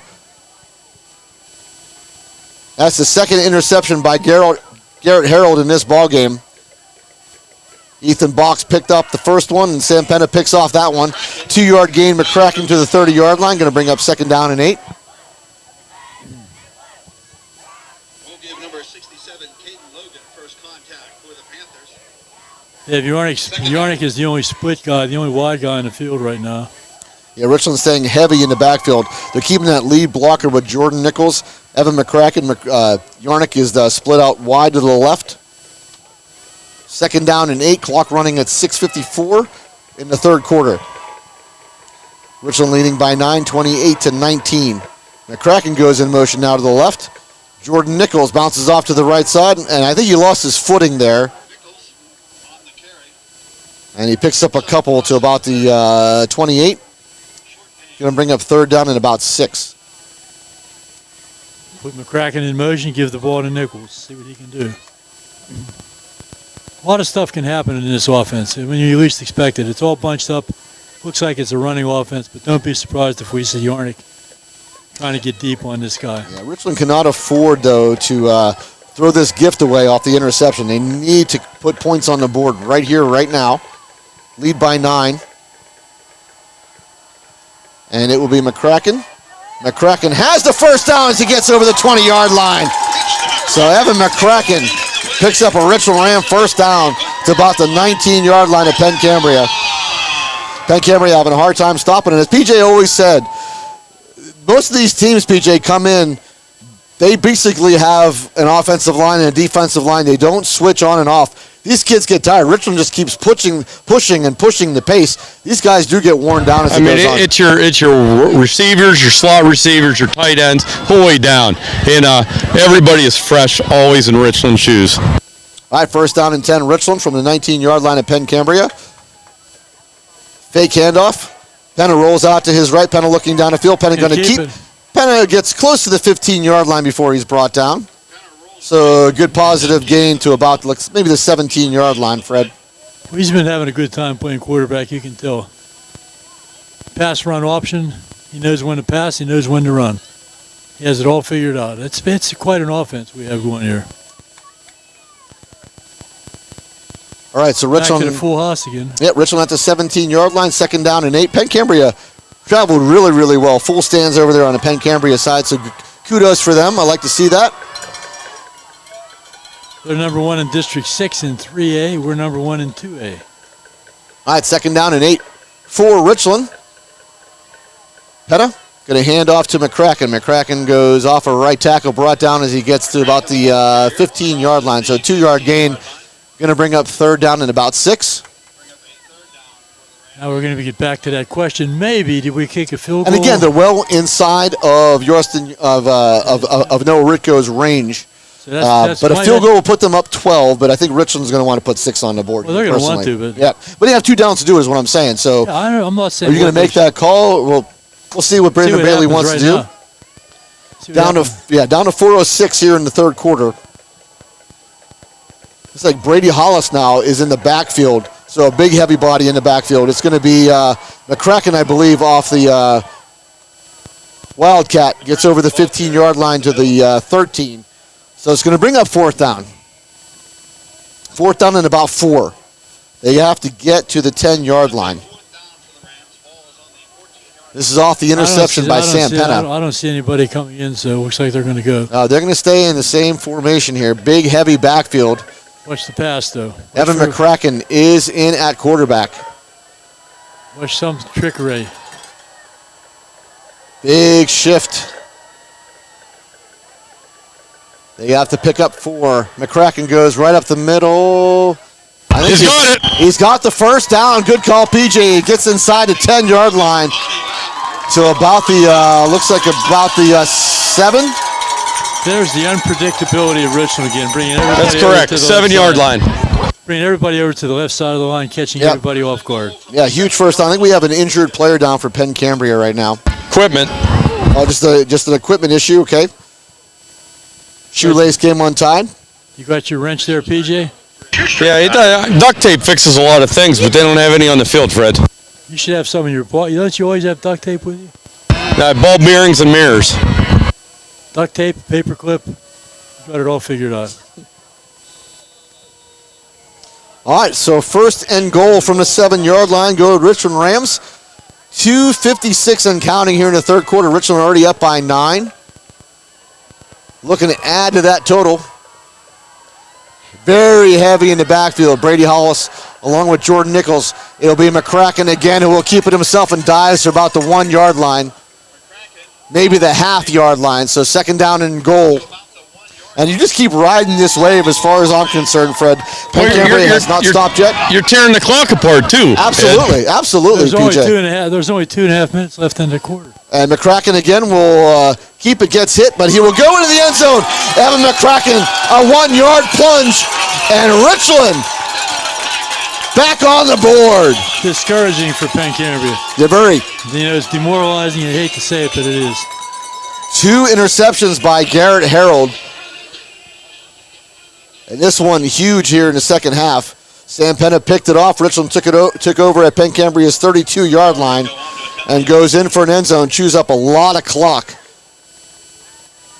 We haven't thrown too many passes this half, have we? No, I don't think we've even tried one. As Ritko in to kick the extra point. Good snap, good hold, kick is up, and Ritko is going to be true once again. So Noah Ritko puts it through. Richland leading here now, 35-19. So a 16-point lead with only 2:21 remaining in the third quarter. That was a quick quarter. Yeah. Mostly all running plays. Yeah, so 8 plays, 32 yards. And PJ, to your point, 5 minutes and 5 seconds eaten off the clock in 8 plays. That's a lot of ground and pound. Good job on the offensive line. Good job by the running backs. So in the end of the second quarter, when we had the ball, we didn't punch it in. We had the penalty after penalty there. I told you, we could have controlled the next 8 minutes of offense. Which I don't know how good you guys are in math up there, but I might have nailed that. Yeah. How good are you in math? I'm not very good in math. We have Stone here. I have Stone here for the math. Stone and you were ripping on me for using the calculator. That's how I need to do things.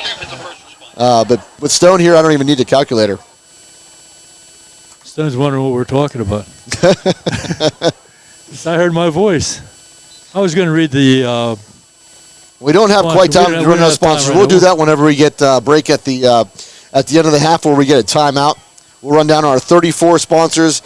34 sponsors is fantastic. This community, Fred, loves the Richland Ram football, and we appreciate your sponsorship. We cannot do this without them. Can't do this without our students too. For Stone Mangus and Lennigan McCulty and Sophia Mihai, we thank them every week. And it will be Ritko on to kick it away again for the Rams. Pooches this one. Ball bounces at about the 25, but we'll go out of bounds. So Penn Cambria will take over again at the 40-yard line. Good job there by Gavin Harold to not pick up that ball for him. He let the ball go out of bounds and saves a bunch of yards. Sometimes that ball takes funny bounces, though. It bounces back the other way, and then you're fumbling around. That's the purpose of that type of a kick, to try to confuse the guy who's receiving the ball. And we've seen it work both ways. This stuff, the last 2 times, it really hasn't worked to our advantage. All right, Bedford leading 20-14 now, midway through the third quarter. So with against Central, so now why is the ball on the 35 instead of the 40? Should be the 40-yard line, went out of bounds. So a little surprised at that. Grove will go in motion. Harold will keep us. Go up the middle. Harold has the 40, the 45, the 50. Harold makes a nice move, gets over the 40-yard line of Richland, down to about the 35. So good play by Garrett Harold off the run-pass option. And that's where you again, Fred, we said you have to stay true. You have to make sure somebody's on Garrett Harold. He's a good runner. He's big boy. Big, he's strong, absolutely. He's going to be recruited by somebody. First down and 10 with 1:58 remaining here in the third quarter. Richland leading 35-19. Harold fakes to Grove. throws out to the left side, and a big play there as Ethan Box will take the receiver out at the 10-yard line. Well, they can certainly move the ball, Vinny Churden. So, very quickly goes Penn Cambria Panthers to the 10-yard line of Richland. There'll be a first down and goal. PJ made a good comment early in the second quarter when I said about the offense. He said, "Yeah, but they have to be able to stop Richland's offense." And Which is very true. They have not proven that they can stop our offense. Right, they're down 16 points, but they have first and goal at the 10. Grove will handoff will fake to him as Harold will keep us up. Last time Richland stays true, Freddie, and actually it's going to be a loss on the play of about a yard. Richland's got to be real careful on that swing pass. That swing pass we haven't been able to defend all night. We need to answer that. You pick that when you're going the other way, there, buddy. Yeah, that's right. That would be the one drawback. And Richland has already picked off 2 Harold passes and turned it, I think, each one into points. Down to 54 seconds remaining here in the third quarter.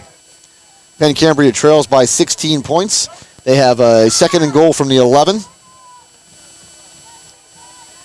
Harold back to throw. Harold looks left, throws left, and it will fall incomplete. Ethan Box on coverage here. We're looking for Zach Grove. It will fall incomplete. Going to bring up third down and goal. Once again, under duress. Harold under duress trying to throw the football. Yep. He hasn't been comfortable in that pocket all night. Up down to 38 seconds remaining here in the third quarter. This would be a big stop for Richland. I mean, this is obviously 2 down territory, but it's third and goal from the 11. Zach Grove is your backer to the right of Harold. Harold going to pitch out to Grove. The ball's on the ground. Grove able to slip a tackle. Flag on the play now. So, PJ, did you catch what the flag's going to be? No, I don't know if it's against, I think it's against Penn Cambria. Yeah, because if the ball hit the ground, it may be a hold here. I believe they took Platel out. Yeah. It's going to be a block in the back on Penn Cambria. You decline the penalty? I think I take the yards. This is pushing back way back. It'll put him third and goal from way back. If not, he's going to pick up positive yards. It'd be fourth and goal from about the inside the 10. My problem with taking a penalty like this with a quarterback that they have is you give him more ground to work his magic. You give him an extra play. Yeah, you give him an extra play, but you almost want to take the yards. Otherwise, PJ, it's fourth and goal really from inside the 10. I know. Yeah, so now it's third and goal. I'd rather give him one play. From about from outside the 20, so. I'm a one-play guy. All right, Harold back to throw, getting some pressure. Harold will throw this, and it will be caught for a touchdown. Nice catch. So that was a nice catch made. Yeah, good throw.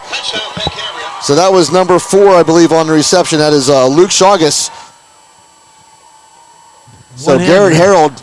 I'm in a corner here, but it looked like a one-hand grab to me. That was a nice throw, nice catch. One hand? Did he grab it with one hand? No, I think he got it with both. Did he? Because I'm in a corner here. But it would look like good coverage by Richland and just a really good. Now we have to make the 2 here, right?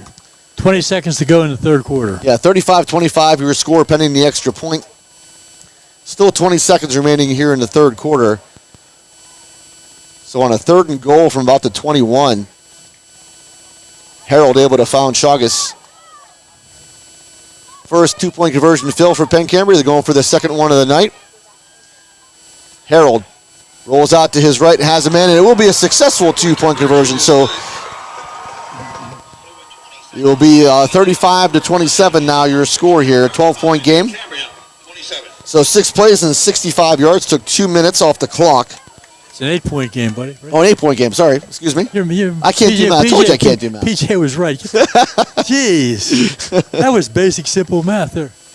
Do we have time for this? I don't know. Yeah, I think we do. First Summit Bank, Best Windows, Chansoon Song Medical Center, Ponchione Financial Group, Advanced Office Systems, Cardolino Eye Care, FWF and Erie Insurance Provider, Pinnacle Chiropractic Spine and Sports, Nico's Restaurant, Rizzo's Italian Restaurant, Dean Jordan Goodyear Tires, Johnstown Construction, Sporting Goods Discounters, Flair of Country Catering, The Fifth Bar and Grill, DB Homes, FX Screen Printing, Slovenian Savings and Loan, Laurel Auto Group, Precious Metals and Diamonds Company, Dr. Edward L. DiMartino, DMD, Nalco's General Contracting Incorporated, State Senator Wayne Langerholk, Memorial Chevrolet, RPM Signs, Advantage Auto Service, Ashbro Landscaping Curbing, Roof Rejuve, Vantage Physical Therapy, Asiago's Restaurant, Tap 814 Bar and Grill, Market Basket Grocery Store, First Team Advertising. Thank all these folks, good folks, and I've been to most of these stores. I think you probably have been as well. Yeah, for sure. And they're all excellent, and we want to continue to support our sponsors as they support us. All right, so Homer Center 6, Marion Center 3, so Homer Center takes the lead. The offensive juggernaut again. All right, low kick on the ground, picked up by, I think that's Austin Yarnick, over the 35-yard line, the 40-yard line, so he'll get over the 41, as Richland will take over first and 10. They lead here by 8 with 13 seconds remaining in the third quarter, and Richland just needs to keep, as far as I'm concerned, doing what they've been doing. Grind it out. Grind it out, absolutely. They have the ball at their own 42-yard line. They lead by 8 over the Penn Cambria Panthers, and Penn Cambria is not going to go away, so Richland's going to need to go back up 2 scores. Big possession here by the Rams to start towards the end of the third quarter to start the fourth quarter. Empty backfield here for Penn, which I kind of don't like, Fred. I like the heavy backfield they were going with. Now they're going empty.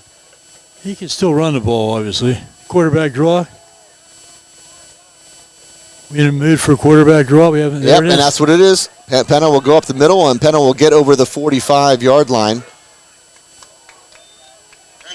So a good gain by Penn on first down. And that will end the third quarter. Richland up here 8, 35-27 in just a battle of undefeated teams, which is just a great football game here, Fred, from Hurlinger Field. Can't say enough. PJ, you got to be enjoying this down there. This is one heck of a football game. I am. I mean, that score took a little bit out of my breath there. You know, my boy was the defender on it, but you know, it was a good play. It was greatly executed. Again, in high school football, I get the mentality of taking the yardage at play, but I think with a quarterback, I mean, by far, he's the best quarterback in the LHAC. You know, there's some college recruiters here looking at him tonight. I think you pin him, you don't give his receivers time, and you get more pressure on him at that point. PJ, I was with you, PJ. I was going for the fourth down. One play. Don't give him any more plays. I've never coached a high school football team either. Well, I just like the fact that you would give him 1 point instead of 2. But it only took him 1 to score, so. Yeah, 1 to score. But if he was a little closer to the end zone, it might not have been as effective. That's a very valid point. Yep. But it was a good throw. It was a good catch. Ryan McGowan, I thought, had pretty good coverage, and it was good.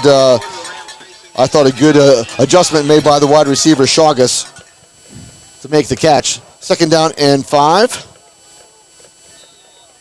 Bunch formation to the right. Big bunch. One back, big bunch. All right, just underway here in the fourth quarter. Richland leading here 35-27 over the Penn Cambria Panthers. Handoff to McCracken. McCracken picks his way over the middle. McCracken should have enough for the first down and does as he crosses midfield to about the 48-yard line of Penn Cambria. Richland just wants to chew clock here, Fred, and put points on the board. No, they run away from the bunch, if you notice. They put the bunch to the right and they run left. They try to run away from the power side. What it looks like is going to be the power side, they run away from it. So you have to defend both sides. Officials timeout. Zach Hancock will check out of the game here. Again, give kudos to the offensive line of the Rams. Darden Horsley, Ethan Janidlo, Carson Reckner, Zach Hancock, Declan Piscatella, all doing a fine job up front. We don't mention them enough, so I want to make sure we get their names in. I think that sounds. We got bunch red again. Yeah, Austin Blau also in there. All right, first down and 10. Pitch to McCracken. Good first initial hit by Penn Cambria, but McCracken able to pick up some yards as he gets to the 45-yard line of the Panthers. That time they run to the bunch. The last time they ran away from the bunch. This time running to the bunch. All three guys in the bunch blocking down, trying to get That's not a bad idea to get Evan around the corner. Yeah, he got early contact, Fred, and was able to shake the tackle and picks up positive yards for a 3-yard gain. 2nd down and 7. Brady Hollis now back in the backfield, so going very heavy once again for the Rams. This is what I like to see. Now, see, they were bunched to the right again. They were shifting to the left, and something happened there. Yeah, they threw a flag. It's going to be offsides on Penn Cambria. So Richland catches Penn Cambria. This is the second time of the game that Penn Cambria went offside. So it was a 2nd down and 7. Is now a 2nd down and 2. Discouraging. That's a word, discouraging, for Penn Cambria. Yeah, Richland just needs to keep grinding this out. Eat that clock. They have an 8-point lead at 35-27. Clock down to 10:43 and counting. Strong right again. Again, heavy backfield for the Rams. McCracken is your quarterback. McCracken will take this Wildcat. Goes up the middle. McCracken over the 20-yard line before he's brought down by Chagas. Another big night for the young man. Yeah, McCracken having a huge night. But again, the offensive line having a great big push. And PJ, I mean, you can't give enough credit to this offensive line pushing Penn Cambria back. No, I mean, you do got an unbelievably fast and strong running back, but if he didn't have the holes to run through, you wouldn't recognize him. The line, as we say all the time, does not get the credit they deserve. Yeah, we want to make sure that we're getting their names in because we don't get to mention them all the time. We don't get to really have that kind of insight. We don't have a video monitor, so we do our best up here. We give them credit. This is McCracken now. It goes over the left side. McCracken turns the corner. McCracken is going to go into the Richland end zone. It is a touchdown. Richland Rams. A much-needed Richland Ram touchdown with 9:54 remaining in the 4th quarter. Richland answers to Penn Cambria's score. Give him an inch and he takes a mile. Just a little crack there in the line, and he busted through, and there's no catching. Once he gets that speed going, it's all overhead. And it's so easy to call from here, Fred. When you see him make the move, it's almost like the years when we had Trevor Tustin. Once he made a move, you can call it already that he was going to be gone. Evan McCracken, the same type of runner. Good snap, good hold, kick is up, and Noah Ritko will put that one through as Richland goes back up by 16 points. Your math has improved. 42. Thank you. Yeah. I didn't really get a good view of it. I'm in a corner here. 15 points. No, my math was bad. 15 points. 42 to 27. You were close, though. Yeah, so 5 plays and 58 yards, 2 minutes and 19 seconds. That was a biology major. It was not a math major. You were only off by, you were off by 1 point. But yeah, it wasn't bad. Yeah. That's, it is what it is. Bio major. That was a big biology major, obviously. You're a Pitt grad, though, right? I was a double Pitt grad. I went to Pitt, went to UPJ, came back to Pitt for dental school, and now you're a Pitt fan. Absolutely, go Pitt. Let's go Pitt. Yep. All right, so Richland goes up 15 points with 9:54 remaining here in the 4th quarter. Richland can't do, Fred, is to give up a quick score. They need to make Penn Cambria at least have to methodically move it, grind up clock. I mean, even if they do score, Richland has the luxury of being up 2 scores, which is just massive at this point of the football game. And I'll just reiterate what PJ said earlier. They don't seem to be able to stop us. Yeah, so that's right. Even if they score, we're going to score again. Yeah, and pretty discouraging if you're on right. And I kind of love how Richland came out here. Like we said, I thought in the 2nd quarter, Richland went kind of a little pass heavy, which to me they didn't need to do. I think you just keep grinding. Penn Cambria has not been able to stop that, and Richland has come out here in the 2nd half doing just that. Grind it. Penn Cambria can't stop. Richland up 15 points now, and a little pooch kick called a fair catch there by Vinny Sheridan. We'll give Penn Cambria a 1st down. It looks like at about the 37-yard line. Well, the way this game started out, we knew it was going to be a shootout.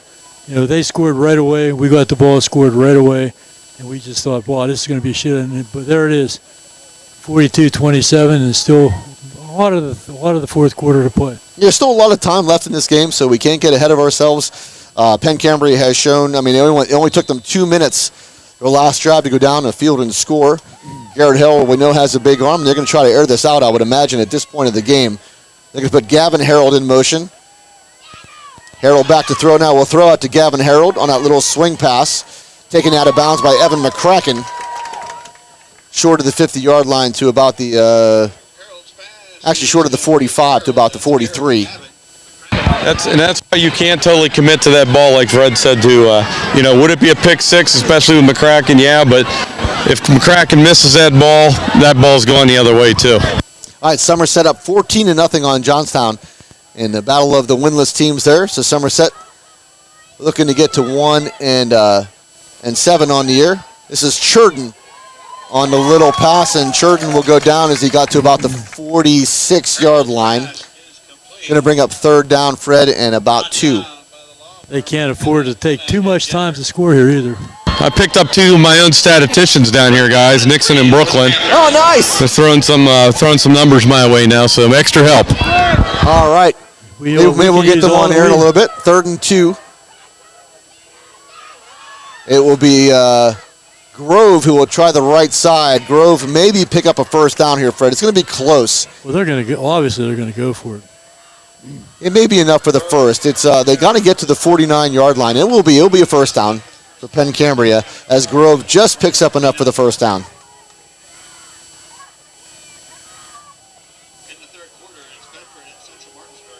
All right, John Bethman listening in says you guys sound awesome, so thank you to John Bethman. Appreciate it, buddy. I think the Bedford score is tied right now. I think I just heard that. Big pass down the middle of the field and broken up. Good play there by the Richland Rams. That is 24. All right, so that is Ethan Box along with number 24, Cody Yeager. Break up the pass there. We're looking for number 9, Carter McDermott. And a good break up there by the Rams. Cody Yeager, we haven't heard that name too much. He's a freshman, isn't he? Yeah, I think he's a sophomore, I believe. Yeah, that's just another example, though, of getting kids in the game, getting them game experience. Yeah. And down the road, they say, well, we've been here before. We've done this already. 2nd down and 10. Harold fakes the handoff to Grove. Getting big pressure. Joe Petta along with number 3, Jordan Nichols, puts down Harold for a big sack back to the 39-yard line. That's going to bring up 3rd down and very, very long. Fred, you mentioned earlier that Jordan Nichols leads the LHAC. He is also a leading sack leader in the state of Pennsylvania overall. There's another one. That was deep. That might be number 14 for Jordan Nichols. Came in with 13. I don't know if he gets a half a sack on that, but we'll see. Garrett Harold now back to throw, 3rd and very, very long. Here comes Pettit around the corner. Pettit hits him, and the ball is away. Ball is down, but they're going to call an incomplete pass. Joe Pettit came around the corner, hit Harold's hand, knocked the ball out. It's going to be 4th down and forever, Fred. We're just sending people. Penn Cambria can't compete with us. Yeah, and Penn Cambria is going to have to punt the ball away, even though it's 4th down and 21. They have 8 minutes and 2 seconds. They trail by 15, but they're going to have to punt this ball away, Fred, being so deep in their own end. Well, as we said before, Garrett Harold is the punter. Right, Garrett Harold is their punter, so Richland got to stay very disciplined here. They would Penn Cambria would have to get to their to the Richland 42-yard line for a first down. High snap, punt is away. It's a low punt, but it's going to take a good bounce. Good Penn Cambria bounce. Will bounce the whole way to about the 10-yard line, inside the 10. Well, that's good for us. It will take us longer to score. Yeah, so the ball back to the 9-yard line of Richland, but a good hold by the Rams. They have 7 minutes and 48 seconds. They're protecting a 15-point lead, and Richland doing a very good job grounding and pounding it now. Penn Cambria has not been able to stop it here in the second half at all. Richland has scored it at every single possession. Big turnover early by the Penn Cambria Panthers on an interception. All these blitzes and sacks that we're getting tonight, that's a tribute to Timmy Ripple's defensive schemes. I know he spends a lot of time getting ready for these games, and he always seems to have the right scheme in there, the right way to line up the proper techniques to use. So kudos to Tim, the defensive coordinator. Yeah, the kids love playing for him, Fred. I know. He's great. I've watched him play. I watched him at practice. He's a great coach. All right, it will be Evan McCracken staying in the Wildcat. McCracken will take it out to the left side, and this time McCracken is caught but doesn't have flag on the play. This could be a face mask. Couple different flags flying. Yeah, this could be a face mask on McCracken. He tried to turn a corner. And I believe his head may have gotten twisted around. We'll see what the call is. No, it's going to be on Richland. Oh, that's unusual. They called that, I think, a hold, PJ, right? I'm expecting us to come down on this side of the field. I'm on the opposite side, brother. Okay, so I think that was a hold maybe called on the Rams.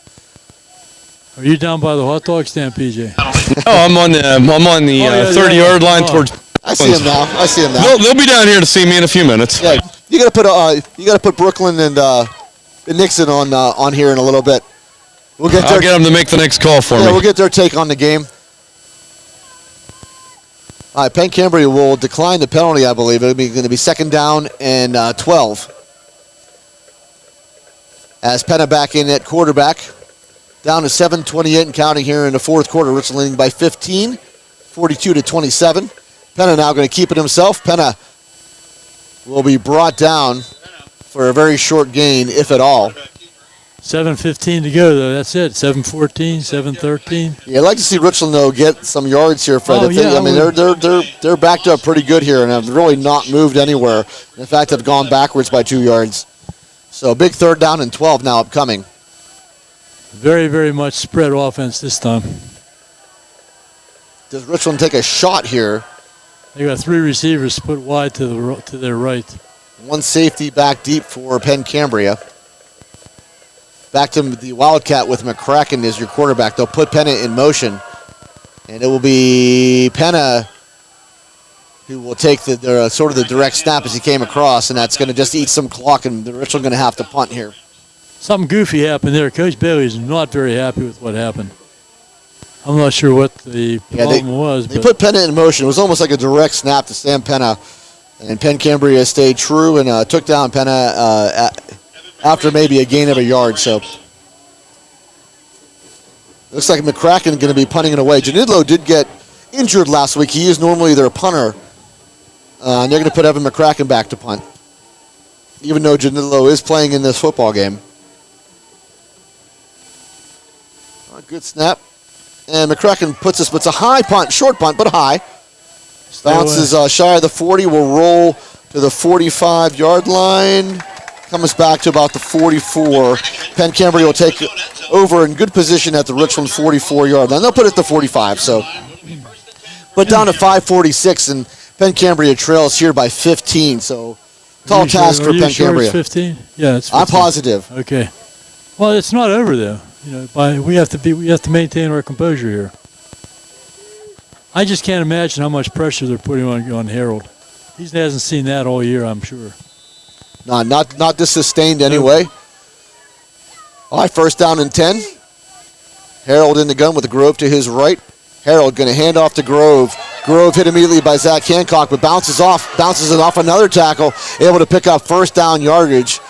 Zach Hancock had a big handful of Zach Grove, and Zach Grove able to break the tackle, gets down to the 32-yard line of Richland. He's the guy they count on at the end of the game. That's why they call him the closer.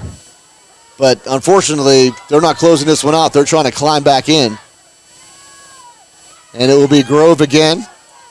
Grove brought down by Piscatella. Ball is out, I believe, but I think Penn Cambria got it back. Grove able to jump he back recovered. on it. Luke Feitel.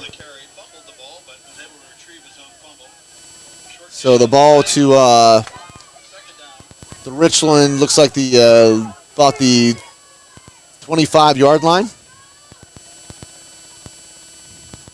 Screen pass. That is the other Grove, and he will maybe make a move and get to the end zone. No, he's brought down from behind. Good tackle, good touchdown-saving tackle made by Joe Penna. That's that little inside screen. It's not a wide screen, it's inside. Going to bring up a 1st down and goal, though.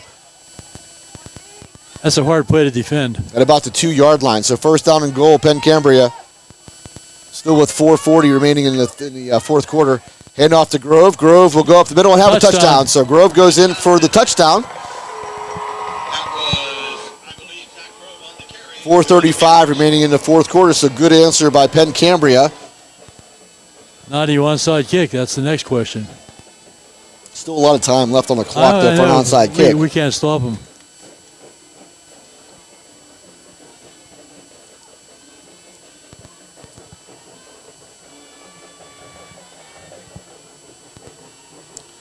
So going for 2 is the Penn Cambria Panthers. They are 1 for 2 on the night. Flag on the play. Delay of game, maybe? Sideline warning. So there's no penalty, but next time they do it, there will be a penalty.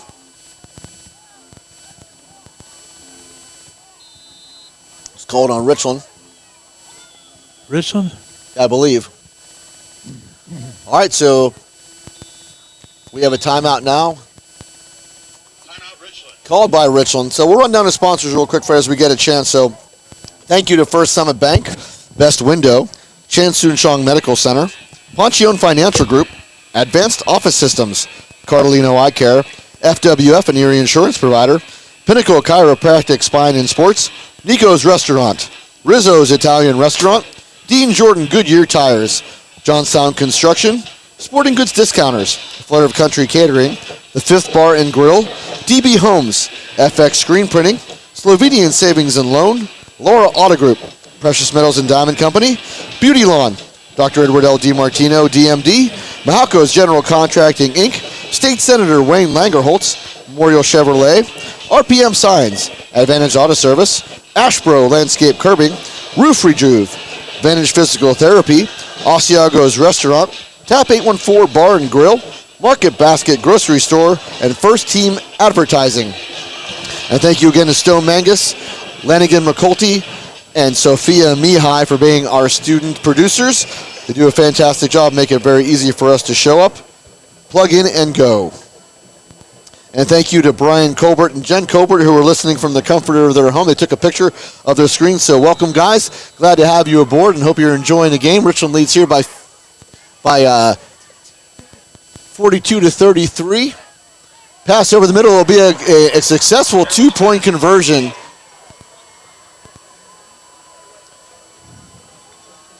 So once again, 2 for 3 now for Penn Cambria on a two-point conversion. We have a 7-point football game here. We have a ball game again, Fred. This was a shootout. We called it early, and it was easy to call a shootout.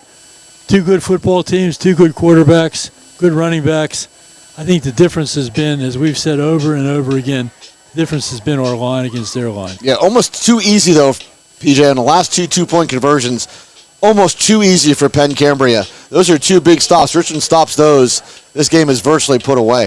Their quarterback, I'm sorry, what's his name again? Garrett Harold. You know, you reminded me of right there is back a long time ago down in Wimber, there was a quarterback named Paul Romanchuk. He was bigger than Harold, you know, a little taller, a little bit beefier and that, but he was the master of the jump pass, and that's what you just saw executed so perfectly right there. Yeah, so Richland finds himself now only up 7 points, which is a good place to be. They have 4 minutes and 35 seconds, and Richland looking to just grind this out, sort of, Fred. But one more score will basically put this football game away. So big kickoff coming here for Penn Cambria. I think Romanchuk ended up playing tight end in college, though, PJ. No, he did not. He actually quarterbacked in Maryland. He was actually back up to Neil O'Donnell. Okay, I didn't know that. I thought he was converted to a tight end. No, the big Russian. I played. We used to play a turkey bowl in Thanksgiving mornings. And, I remember that. He even in his old age, he was intimidating. He's still in the area. He's still in the area. He is. He's in the medical profession now. Did he play when we played, PJ, when you were playing? He was, I think he graduated 86, I believe, so he would, yes. Yeah, he'd have been there. All right, so 4 plays, 45 yards for Penn Cambria, including the 2-point conversion. So they find themselves now only trailing by 7 to Richland, 42-35. Big kickoff here by Penn Cambria. Evan McCracken deep for the Rams.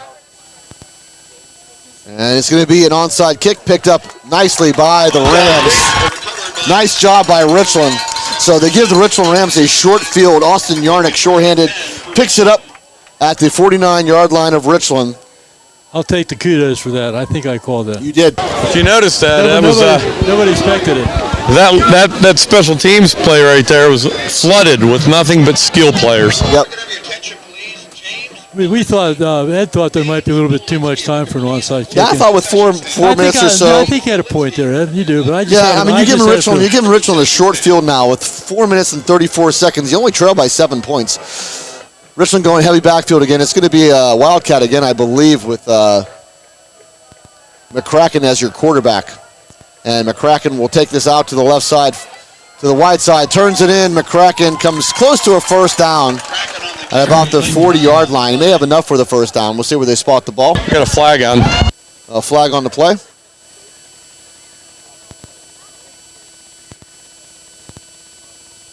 Walking the back, Richland. So a big penalty. Again, penalties have been haunting Richland a little bit all year long. This is a big penalty on Richland. It would have been enough for almost a first down for Richland. Now it's going to be first down and long. It negates yardage, and it also stopped the clock. Yep. So it brings the ball back to the 35-yard line of Richland. They have to get to about the 41-yard line of Penn Cambria for a first down. So back to Penna at quarterback in the shotgun with McCracken to his right.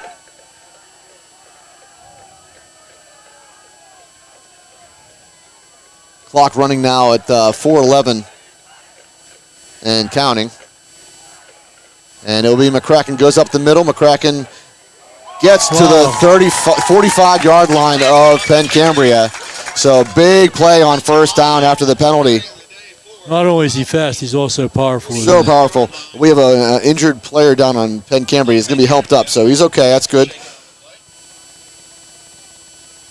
We see these guys working out in the weight room, and we know why they're so powerful. They have a tremendous weight program here at Richland, and Evan takes the full advantage of it with his dad being a weightlifter himself. Yeah, so bring up second down and about 4. So a 10-yard pickup from McCracken. Penna back into the gun. Penna going to keep it himself. Penna has a first down and more. Penna breaks it at the 30-yard line. Down to the 20. Inside the 10. And down to about the 3-yard line. So Sam Penna on the keeper just kept moving his legs and gets all the way down to the 3-yard line. 46-yard carry by Sam Penna. First and goal, Rams at the 3-yard line. I don't want to say that sealed it, but it almost virtually. I mean, barring a turnover or something crazy, yeah, Richland could put this ball game away just right about now. The battle of 7-0 teams, everything we thought it would be, Fred. Wide kind open. of momentum swings, right, and just a close game all around. Good skill players all the way around. Great line play, and Richland looking to go up 2 scores again.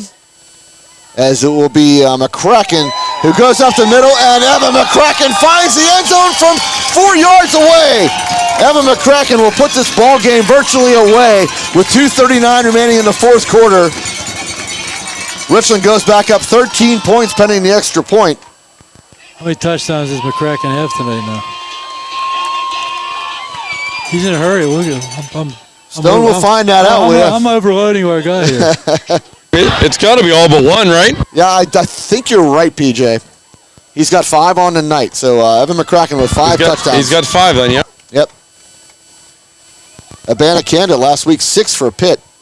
Evan McCracken last week had 290 yards. All right, Rico puts that one up and true, so Richland goes up 14 points now at 49-35 over the Penn Cambria Panthers, who basically will almost salt this game away, Fred, with 2 minutes and 39 seconds remaining in the fourth quarter. So what a ball game here from Hurlinger Field. A big win like tonight is going to solidify our position in the World Highlands, obviously. And in the state as well. It should solidify our position in the state. We're still ranked number 1. Well, you know, we dropped from 1 to 2 to 3 without a loss because of the quality of team we play. You know, you thought we would have came up a little bit last week, but it was a tight game. We held third, but I mean, this should move us up a slot in the states too. Who's number 1 now, then, PJ? Yeah, I think it's. I believe it's some school out of Pittsburgh, I believe. Westinghouse. Yeah, Westinghouse. That's it. Westinghouse. Yeah, ranked number 1 in the state. Richland number 3 in the state. As it stands, they might move up. I mean, they're playing a 3A team. Yeah, quite convincing. Who is ranked number 1 in the district. In the district, so this is a big win by Richland. Penn Cambria is ranked in the state though in 3A too. Oh, absolutely. 4 plays, 51 yards go the Rams in 1 minute and 55 seconds. Sam Penna had the big play of 46-yard quarterback keeper on a second down and 4. Tell you what, you got to give Penn Cambria some credit. They've never given up. They've never given up. Absolutely not. There were a couple times. They're a good football team. They could have folded the 10 up a couple times, and they didn't. All right, They kept coming and coming and coming. All right, so I want to say hi to Scooby as well, who's listening. So thanks, Scoob. I buy all my vehicles off of Scooby. Where does Scooby work? Super Ford. So if you're free a little selfless plug, it'll cost them $50. So, all right, down to 25-yard line goes the kick. Thrown back, a little trickeration by Penn Cambria. They turn the corner about the 50-yard line. So it was Gavin Harold who threw it back to number 9, McDermott. And he gets close to the 50-yard line, if not the 50. So first and 10, Penn Cambria with 2 minutes and 30 seconds, but they're down 14 points here at Hurlinger Field. Well, this should settle the argument that Richland might not be as good this year because they lost a lot. Yeah, and when it should settle the argument. I looked at the paper today, and the experts were split pretty much down the middle of who they picked to win this football game. But this was everything that I think that we thought it would be, Fred. It was a great game. Just a great football game, and Richland looking to close this out. 2 minutes and 30 seconds left to go, up 14. Harold back to pass. Harold getting some pressure again. Harold's going to go down once again. So another sack by Richland Rams.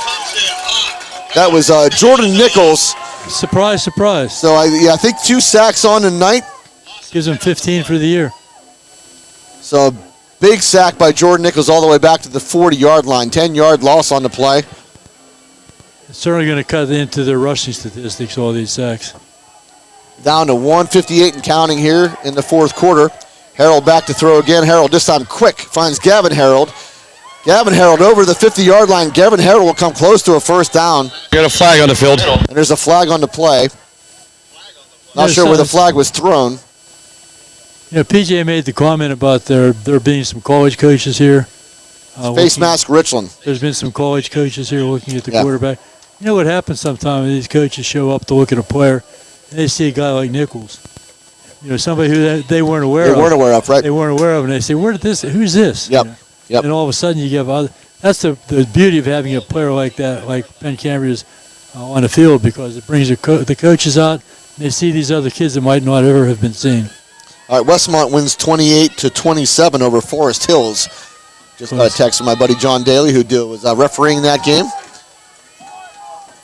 All right, down to 1:47 here in the fourth quarter.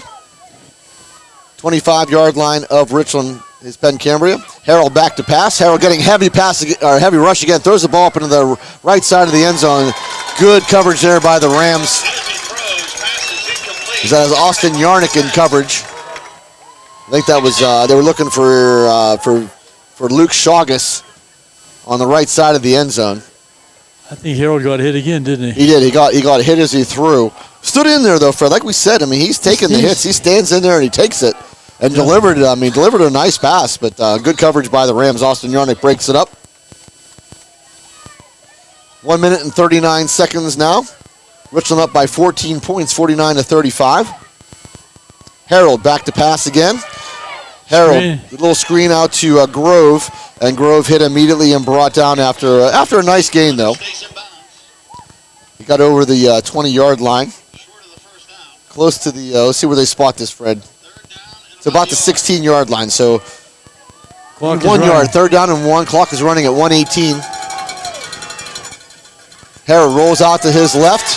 Harold getting some heat again. Here comes Zach Hancock, thrown into the end zone and broken up. Nice play again, Austin Yarnick. Breaks it up. Nice closure by Austin Yarnick. So it's 4th down now and 1. 1:08 remaining in the ball game. The legal man downfield. So legal man downfield on Penn Cambria. But again, do you take the 4th and 1 or do you push him back, PJ? This time I push him back. I push him back too, yeah. Oh, they're declining. They're going to decline. They're going to put him down to the 4th down and 1. Penn Cambria is going to, I mean, seriously, if they pick up a first down for it, they still got to keep going. If they try for the end zone and they come up short, game's over. So I so much don't mind this either. Either Penn Cambria is going to try to pick up a yard or they're going to try to go for the end zone. Well, if they pick up the yard, they'll kill the clock to move the chains. That's somewhat. But they still got to. But they still need to get in the end zone and get an onside kick. All right, 4th down and 1. Here we go. Back to throw. They're going for the end zone looking, and it's a flag on the play. It might be a hold on Richland. They were looking for, yeah, it's going to be a hold, I believe, on Richland. Defensive holding. It will give a first down to Penn Cambria. Gavin Harold is who Garrett Harold was looking for, and they'll call a holding on Richland. So they're not going away, Penn Cambria. Now, it's still a minute and 2, but it will give a first down to Penn Cambria. So a 5-yard penalty. First down and goal, Penn Cambria. If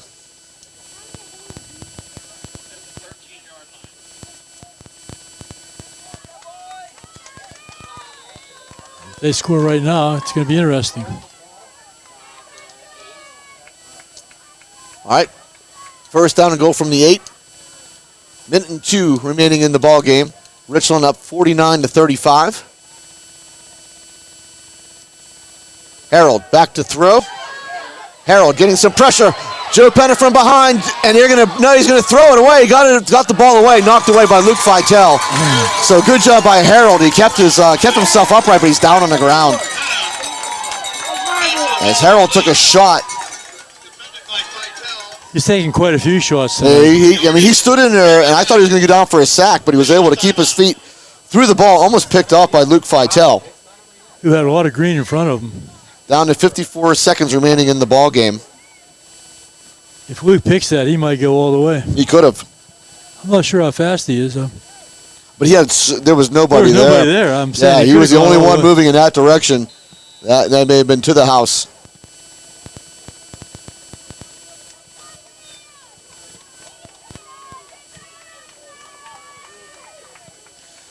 All right, so second down and goal from the 8. Grove in the backfield with Harold. It will be Grove. Grove up the middle. Grove turns to the left, and Grove will have the end zone. Wow, too easy. So Penn Cambria goes in from the 8-yard line. So what's that making? How many points? 41, 49, 8 points. Down to 47 seconds. It's an 8-point ball game, pending the extra point. So it's still not over, Ed.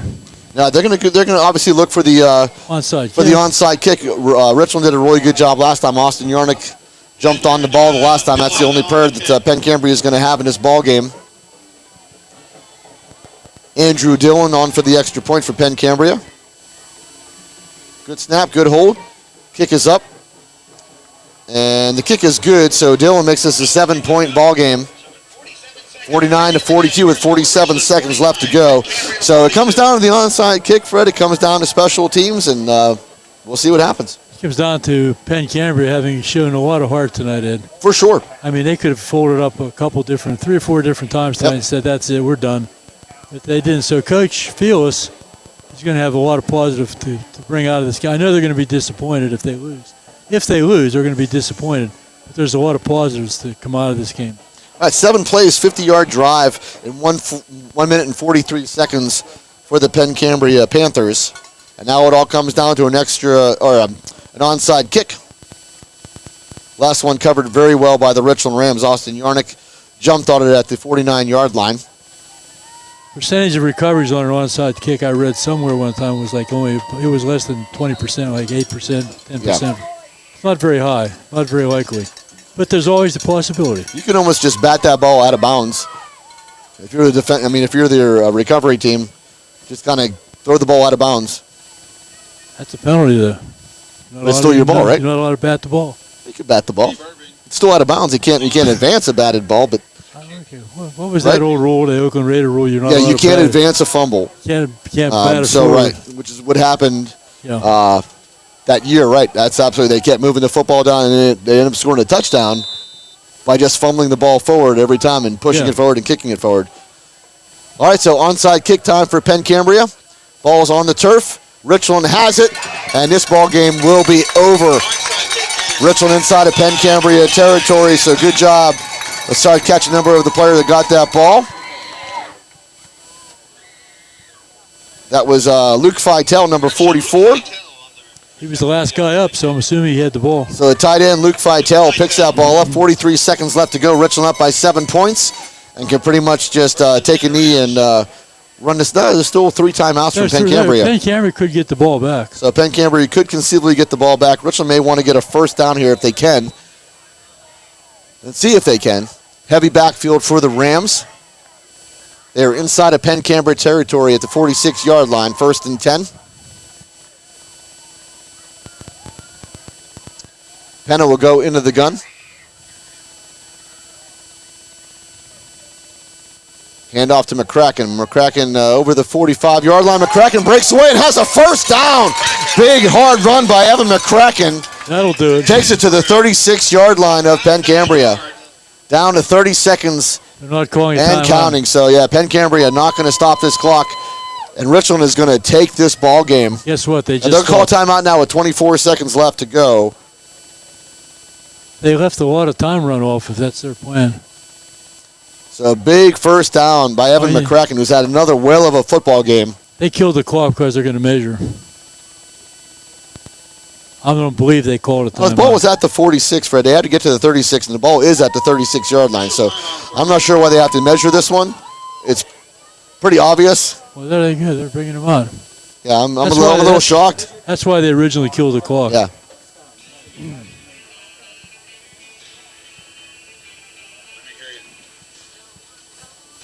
So Scooby says, way to go, Richland. He had him all the way.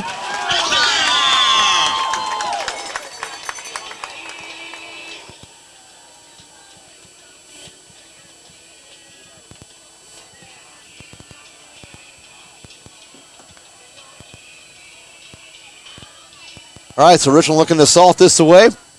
Great ball game here from Hurlinger Field. I mean, this is just everything you want out of a high school football game. 2 7-0 teams, and it was everything that we expected it to be. High-scoring game, 49-42, back and forth. Big swing of emotions, big swings of momentum, and Richland able to basically, they only went down once in this game, Fred, and that was off the opening kickoff, and really never lost the lead.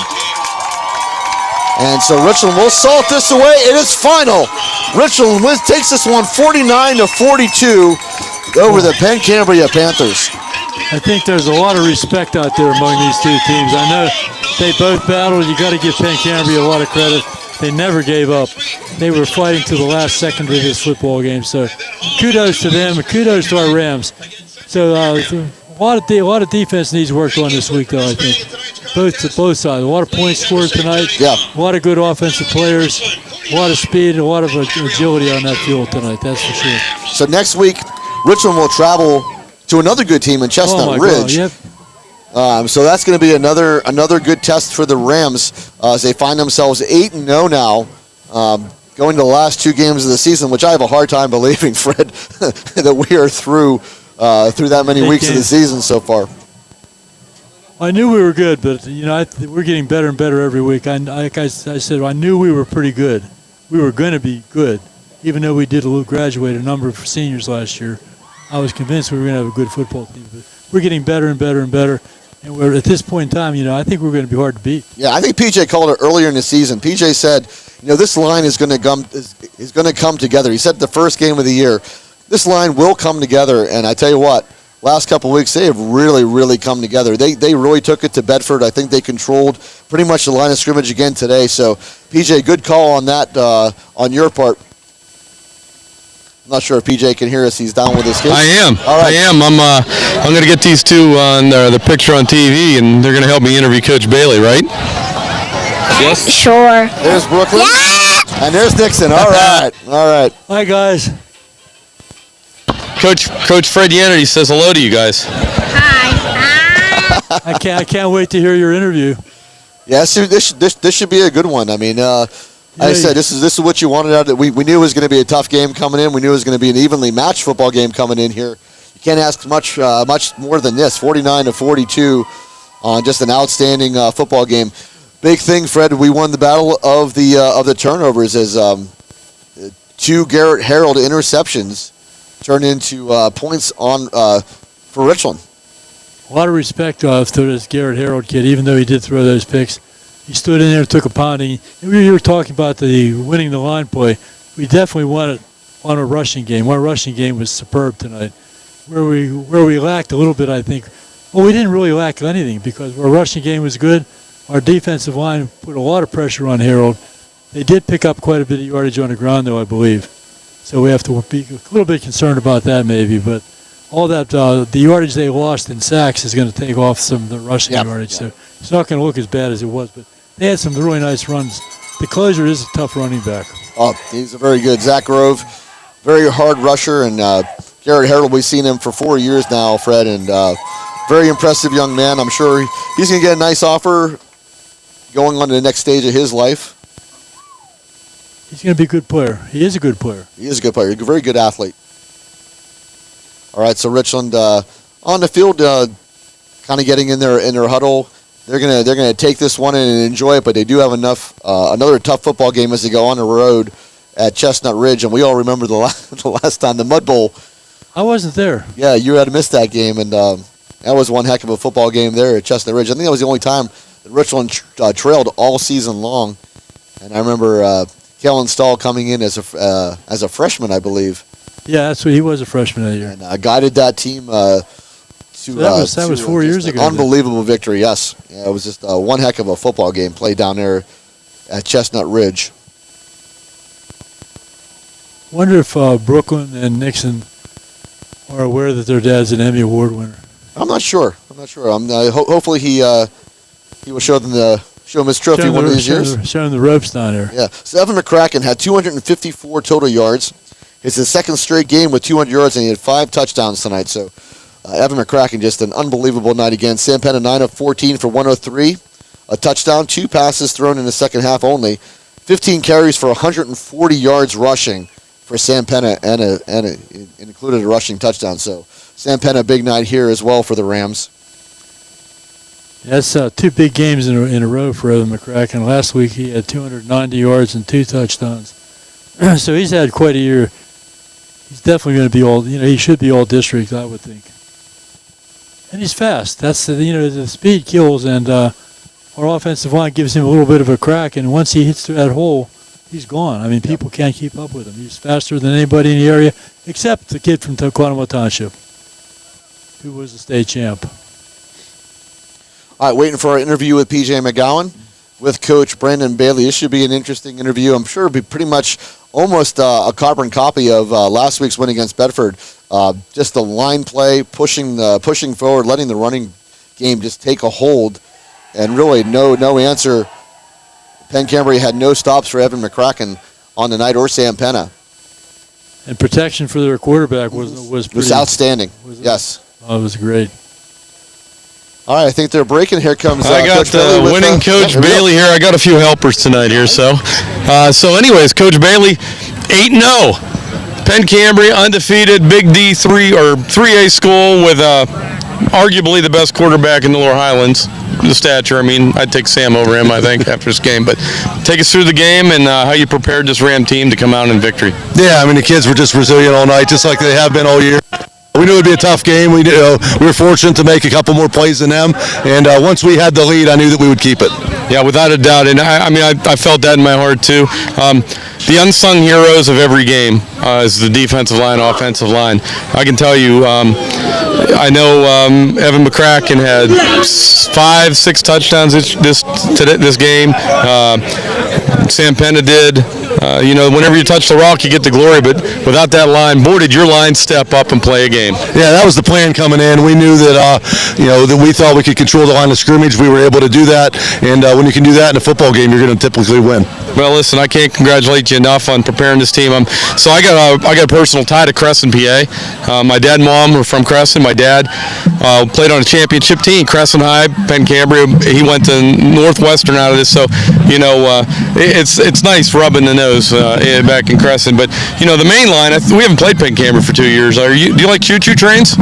I'm not as into it as some people, but I enjoy a nice choo-choo train set. All right, well, I mean, they got a lot of choo-choo trains up in there. My kids like choo-choo trains, but maybe sometime, if you and Heather, now that you're empty nesters, you guys should run up to Crescent, maybe jump on a train and go for a ride in the Horseshoe Curve. Yeah, you're talking about the real trains. I thought you were talking about just choo-choo trains. No, the big trains. You might get a little nervous. Okay, yeah, I'll no seatbelts on some of them. All right, well, hey, listen, guys, back to you up in the booth. We'll see you next week in Chestnut Ridge? Yes, sir. Down to Chestnut Ridge. Chestnut Ridge. All right, let's hope the weather's better from the last few times we played down there. Amen to that. All right, back up to you guys. Hey, wait a minute. Nixon and Brooklyn, I need you guys to say Richland on 3. 1, 2, 3. All right, it paid off. So back up to you guys. All right, good job there by Brooklyn and Nixon and McGowan. So here from Richland, 49-42. Richland takes this one and just again, a clash of the Titans, 2 7-0 teams coming in, and unfortunately one team had to leave at 7-1, and good for us. It is Penn Cambria leaving, being 7-1. Richland going to 8-0. So just a great football game here, and look forward to seeing Chestnut Ridge. Chestnut Ridge. I want to say Cambria. I want to say Central Cambria. Chestnut Ridge. Central Cambria is the last game of the year here at Hurlinger Field. There will also be a couple playoff games at Hurlinger, I'm sure. Yeah, we should have at least one home game, if not more. We'll look forward to that. I can't believe we're through eight games on a regular season already. Richland finds themselves 8-0 with some big-time injuries. Very few teams, like I was talking about this earlier, can handle the types of injuries that the Richland Rams has suffered this year. They did not have Brock Baccia all year long, who was a stalwart on defense. Lost Graydon Lewis, second game of the year at Central. Yep. How many teams could lose that type of player and still compete? And here is Richland with a lot of guys hurt, a lot of guys playing banged up, and right now. Well, we expect you to play. I was on Brandon's staff for a number of years, and I know what he thinks. If you're a second teamer or a third teamer, he expects you to be ready to play. So that's their mentality. If I have to win, I'm going to do it. Yep. And they do. So that was a good job, Ed. All right, so we'll get in and say goodnight here from Hurlinger Field. This is one heck of a ball game. Hope you enjoyed the broadcast. Hope you enjoyed being aboard. 49-42, Richland takes this one. We'll see you all again next week, as it will be on the internet radio only. So you'll go to richlandrams.com and just click on the audio stream only. We'll be at Chestnut Ridge for another great football game. Richland will look to improve to 9-0. Thank you again to Stone Mangus, Lanigan McCulty, and Sophia Mihai. For myself, Ed DiMartino, we got Fred Yanity and PJ McGowan saying goodnight. And stay safe, everyone. We'll see you all again next week from Chestnut Ridge. You have been listening to the Richland Ram Football Network.